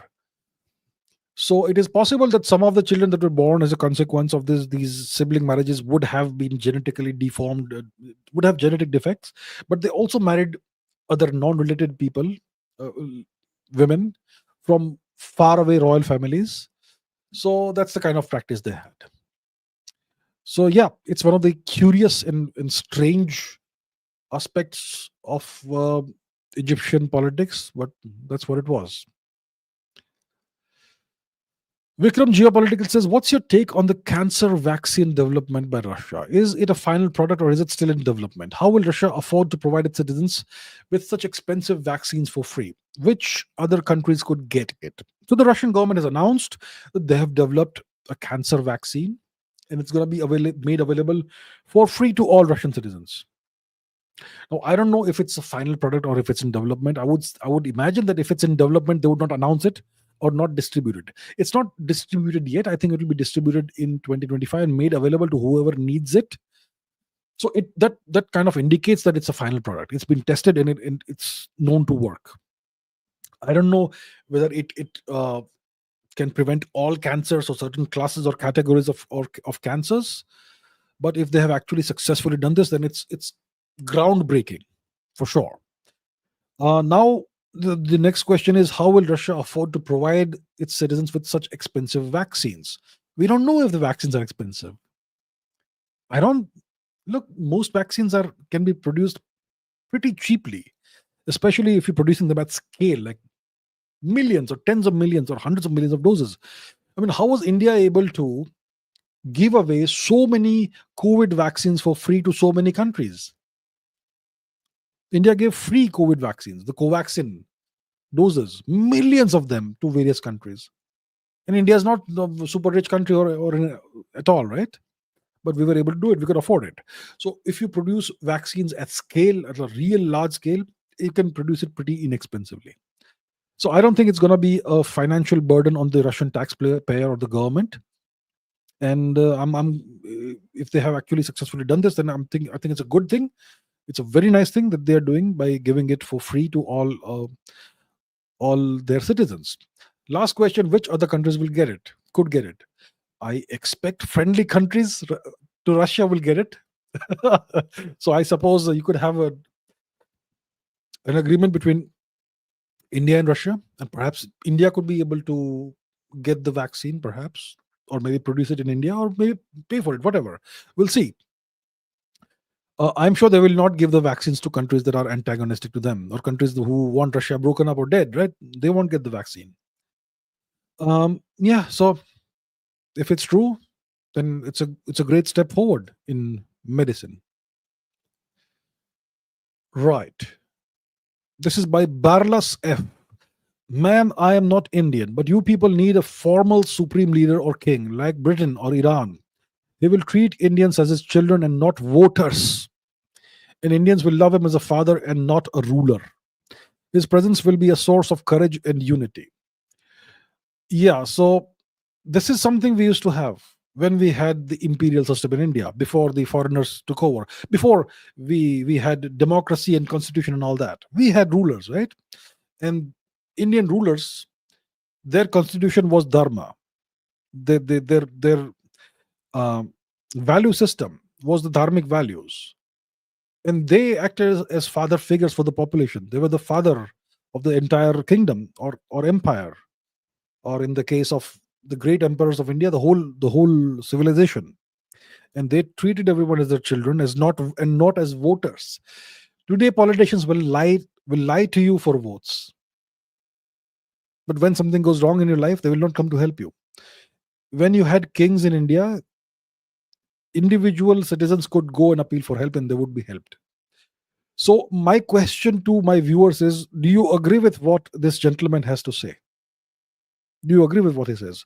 Or are we better off under this democratic, constitutional, secular, socialist system that we have in India today? Let me know in the comments below or in the chat. Okay, this is a tremendously large question. Gaurav says, we know India gained independence in 47. That independence was just political independence. Cultural independence is due yet. We will be fully independent the day we abandon the British language, systems, and administration structures. I agree. When do you think people will wake up and ask for cultural independence? No, people are not even realizing that we need cultural and civilizational independence. Indians are very happy living their lives today, completely deracinated. I live in Quebec here. That's in Canada. Every enterprise has to operate in French. Every product should have French labels. And now, after Bill 96, you have to talk to your clients only in French. On the contrary, in India, you're thrown away from the company if you don't speak the language of your colonizers. Why don't we Indians have this kind of love for our language and culture? We don't have this love for our language and culture because we have been deracinated for years and years through our education system. Our education system makes us feel that our language, our culture, our civilization, our ancestors were inferior, backward, and savages. That's why we don't have any love for our language and our culture. We are not exposed to our languages. We don't know how to read and write in our languages, or if we do, it's just a burden because we have to pass the exams. That's why we learn it. But we are not exposed to our great literature in our indigenous languages. We are exposed to nothing. So because we are not aware of it, we have no love for it. Because we have no exposure to it, we have no love for it. And that's why we just don't care. And at the end of the day, we are such a poor nation that people are just trying to survive. People have to work 12 hours a day to get a small salary, and you have to commute 3 or 4 hours a day from your home to work and back home. And once you reach home, all you can do is crash into your bed and go to sleep, and then repeat the same cycle, same process next day. So by keeping you completely, permanently occupied in this cycle of misery, they ensure that you can never think of something bigger. That's what the system does to you. So it's a confluence of all these evils: the evil education system, the poor standards that we have in India today, um, the fact that India is still such a poor country, there's so much corruption, and all of this conspires to come together to ensure that we are being further colonized, further mentally colonized. And the system benefits from this. The politicians benefit from the system. So they continue it. So that's why we are in the state that we are in today. Rajorshi says, we have big cats amongst us. Why don't we have big dogs? Okay, let's go to our friend Google, shall we? Yeah, we have big cats among us. No question about it. We in India know all the big cats, right? Let's see. Big cats. So we in India have, so this is an example of a big cat. So which are the big cats? We have leopards in India. Yes, we do. Tigers in India. Yes. Lions in India. Yes. Snow leopards in India. Yes. Cheetahs in India. Yes. Jaguars we don't. And the pumas and lynxes we don't. But most of the big cats, we have them in India, including the serval, the caracal, and everybody, all these various animals. So we have big cats. We in India are very familiar with big cats. But what about big dogs? I'll tell you what, there are big dogs as well, but we're not so aware of it. For example, the bear. Take a look at what a bear looks like. You see his face, her face, whatever. It's almost the same as that of a dog. So these guys, the bears, you can think of them as big dogs. They are not part of the canine family of species, but they are closely related to that. And they can even woof like dogs. I mean, if you see sloth, bear versus tiger, and if you see the video of this, you will see the bear is woofing just like a dog, woof woof, barking. So bears are like big dogs, okay? And then you have seals. So seals are also closely related to dogs. They are like water dogs, ocean dogs. They also bark just like dogs. And you have various species of seals like leopard seals and whatnot, different species of seals. So they are also closely related to dogs. So are the dolphins. Okay, the various dolphins. These are also aquatic members, far away relatives of the dogs, and so are whales. So all these animals are in some way or the other related to dogs. But the closest to being big dogs is the bears. And we have at least three or four bear species in India. We have the black bear, we have the brown bear, which is found in the north in the Himalayan region, black bear, brown bear, we have the sloth bear, and we also have another bear species that's found in eastern India. So these are big dogs. And I'll tell you what, bears look very cute and fluffy and all that, cuddly. But let me tell you, if you see a bear, put as much distance as you can between yourself and the bear. Bears are extremely powerful animals. They can be extremely violent, extremely aggressive, and they can run way faster than a human being. Tremendously fast animals, even though they look so clumsy externally. So don't think a bear is like a dog. A bear is like a big dog, but it's very dangerous. Right. Okay. Let's take some questions from the live chat. Um, MRVSN says, "What's your opinion on the future role of Kash Patel in the FBI?" So he has been nominated to be the next boss of the FBI, the next director of the FBI. Probably he will become the next director of the FBI. That's what Trump wants him to do. And as the next director of the FBI, he'll be a great American patriot and do whatever it takes to make the FBI even more powerful and even more efficient than before. That's gonna be his role. He is of we know that he is of Indian origin. He's a Hindu, but he's a U.S. citizen and he's gonna serve his nation. That's what is going to happen. Okay. Prashi says, "I'm very curious about crop circles around the world. Most of them are unexplained. What do you think is crop circles? Is it made by humans? Is it made by aliens? What exactly it is?" Most intriguing was the Crabwood crop circle. Let's go to the Google Maps, Google Images. So crop circles became known in the 1970s and 80s. Okay, crop circles. So when I was a kid, this started coming in the news, and this is initially it was just circles, but then later on the figures, the images, the patterns became more and more complex, and now today you have these things that are super complex, super complicated geometrical figures. Some are not even circles anymore, and lots of hoaxers have been caught, humans who have been hoaxing this thing, who have been making crop circles at night. But it looks like some crop circles are not that easy to explain. So most likely, I would say that most of these crop circles are hoaxes. They are done by people. But some, it is claimed, may not be of human origin. I am not sure of this. I'm a very skeptical person. So what do I think? I think most of them, the vast majority of crop circles. Okay, let's see this Crabwood crop circle that he is talking about. Let's take a look at that. Crabwood crop circle. Let me see.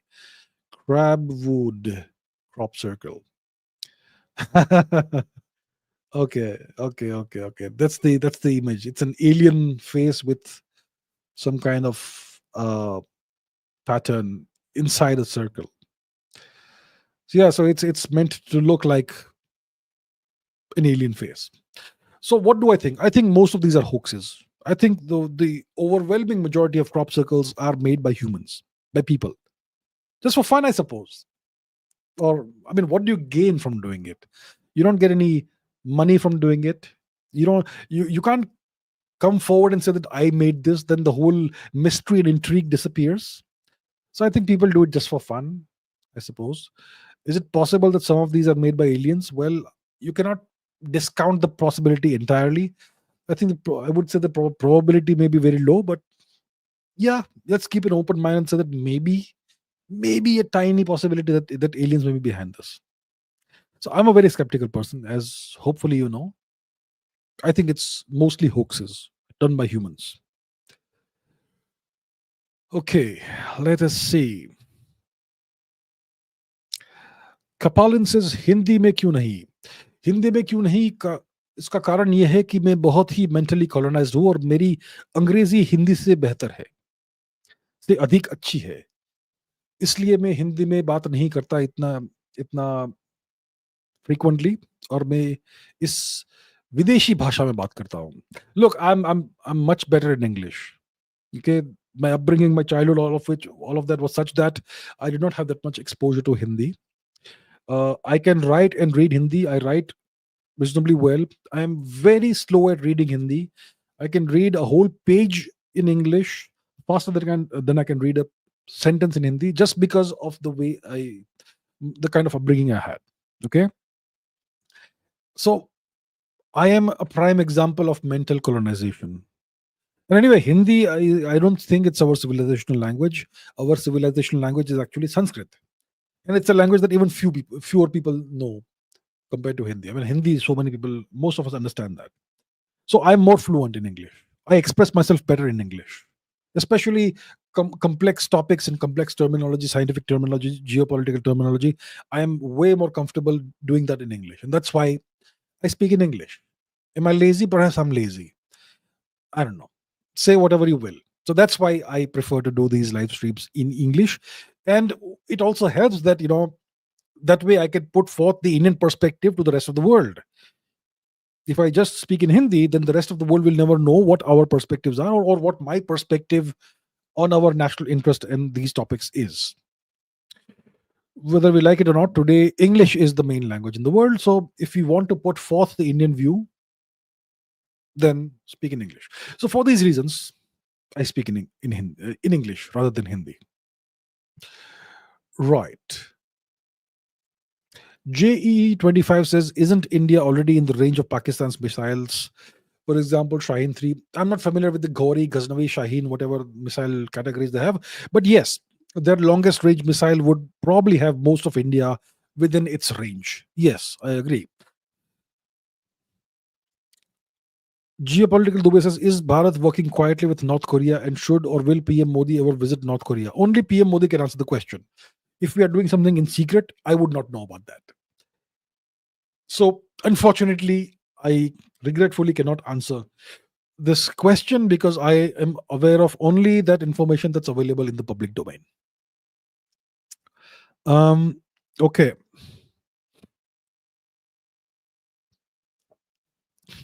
Amisha Mishra says, what's beyond the observable universe? So, when we talk about the observable universe, we're talking about a subset of the entire universe. The entire universe is what came into being as a consequence of the phenomenon that we call the Big Bang, the very rapid expansion of space-time. And the observable universe is a sphere with us at the center, and the sphere has a diameter of about roughly 90 trillion light years. So the radius is about 45 trillion light years.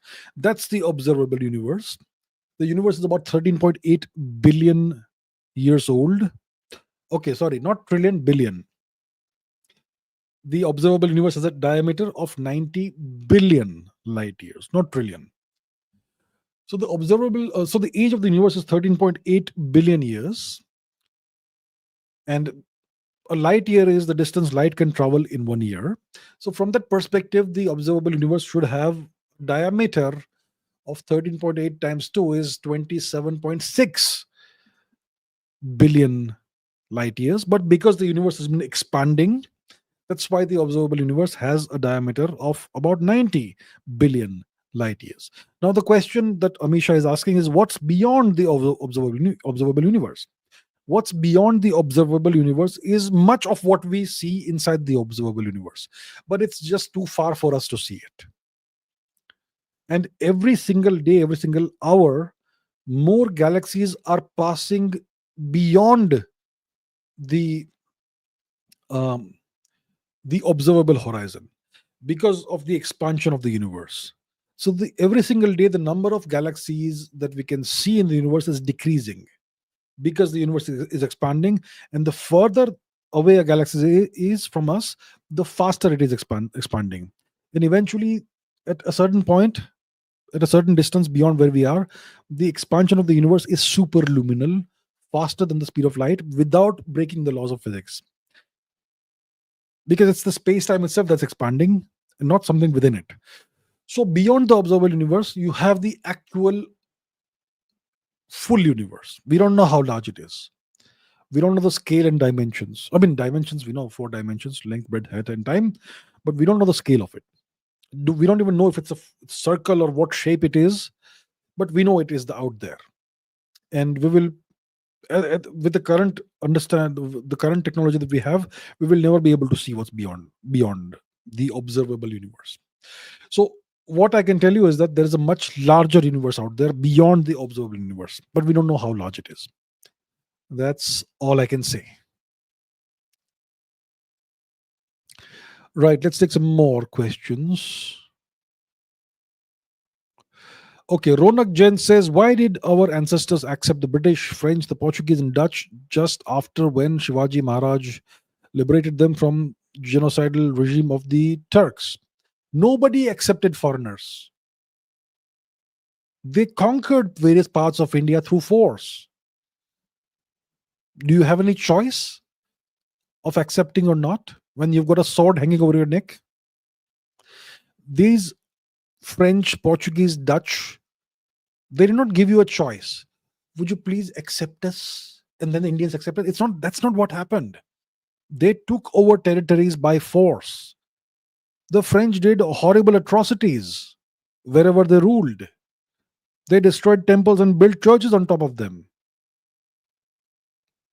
The Portuguese did horrific atrocities in Goa. They burned people alive for practicing Hinduism in secret. They cut hands of people and put them on a pillar called the Hath Katro Stamb or something, which still exists. It was all done brutally through force. There was no question of accepting or not. So we have the greatest sin in geopolitics is weakness, and that is what we were suffering from. And today we should remember that the greatest sin is weakness. Don't be weak. And because we're weak, we had to, go through all that. Ronnie Rajput says, what's the current scenario about the UFOs in New Jersey? So yeah, they're flying around, and no one knows what they are. And even the government isn't able to explain what these things are. So right now, here's the question. So the government has no answers. The military has no answers. These things are flying around with impunity. Some of these objects that are visible are like orbs. They look like they're made of plasma. Some of them look like regular drones. Some of them look like aircraft. So because we are in the age of the drones, we don't know which is a drone, which is a non-drone phenomenon. So right now the situation is that we have no idea what that is. If the government of the US knows what it is, they're not telling anyone. And yeah, it's kind of perplexing. Wisdom Warrior says, why are Indians not into adventure sports? The per capita GDP in India is $2,500. The average person in India is almost at a poverty line kind of thing. India is a very poor country. If you earn 50,000 rupees a month, you are in the top 5%, I think, of the population in India. If you earn more than 2 lakh rupees a month, you are in the top 1% of Indians. So when you have a country that's so poor, where people simply struggle to have 3 meals a day and have a decent future for the children, do you think we'll have time for adventure sports? Adventure sports are expensive. You need all kinds of equipment. Let's say we're talking about surfing. A surfboard can cost several lakh rupees. A good quality surfboard. If you don't have a good quality surfboard, it may break when you're up against big waves. What other adventure sports? Parasailing, paragliding, bungee jumping, all these are expensive sports. Even tennis is an expensive sport. Even golf is an expensive sport. That's why Indians don't do well in sports, because of poverty. Once India becomes a middle income nation with a per capita GDP of, let's say, $10,000, will be a whole different beast. And everybody will be into all kinds of sporting activities and all that. Main thing is you need to have money to do all these activities. And India currently lacks that. Okay. Kinky says, I'm the top 1%. Awesome.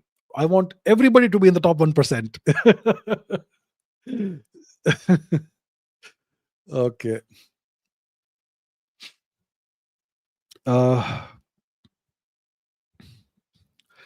Dhruvaraj says, in your opinion, what government is better, left wing or right wing? The right. What is the best kind of government? A government that serves the nation and its people, and furthers the national interest and the civilizational and cultural interest of the country. Now, whatever wing you want to assign to that kind of government, I don't care, but that's the best government for any country.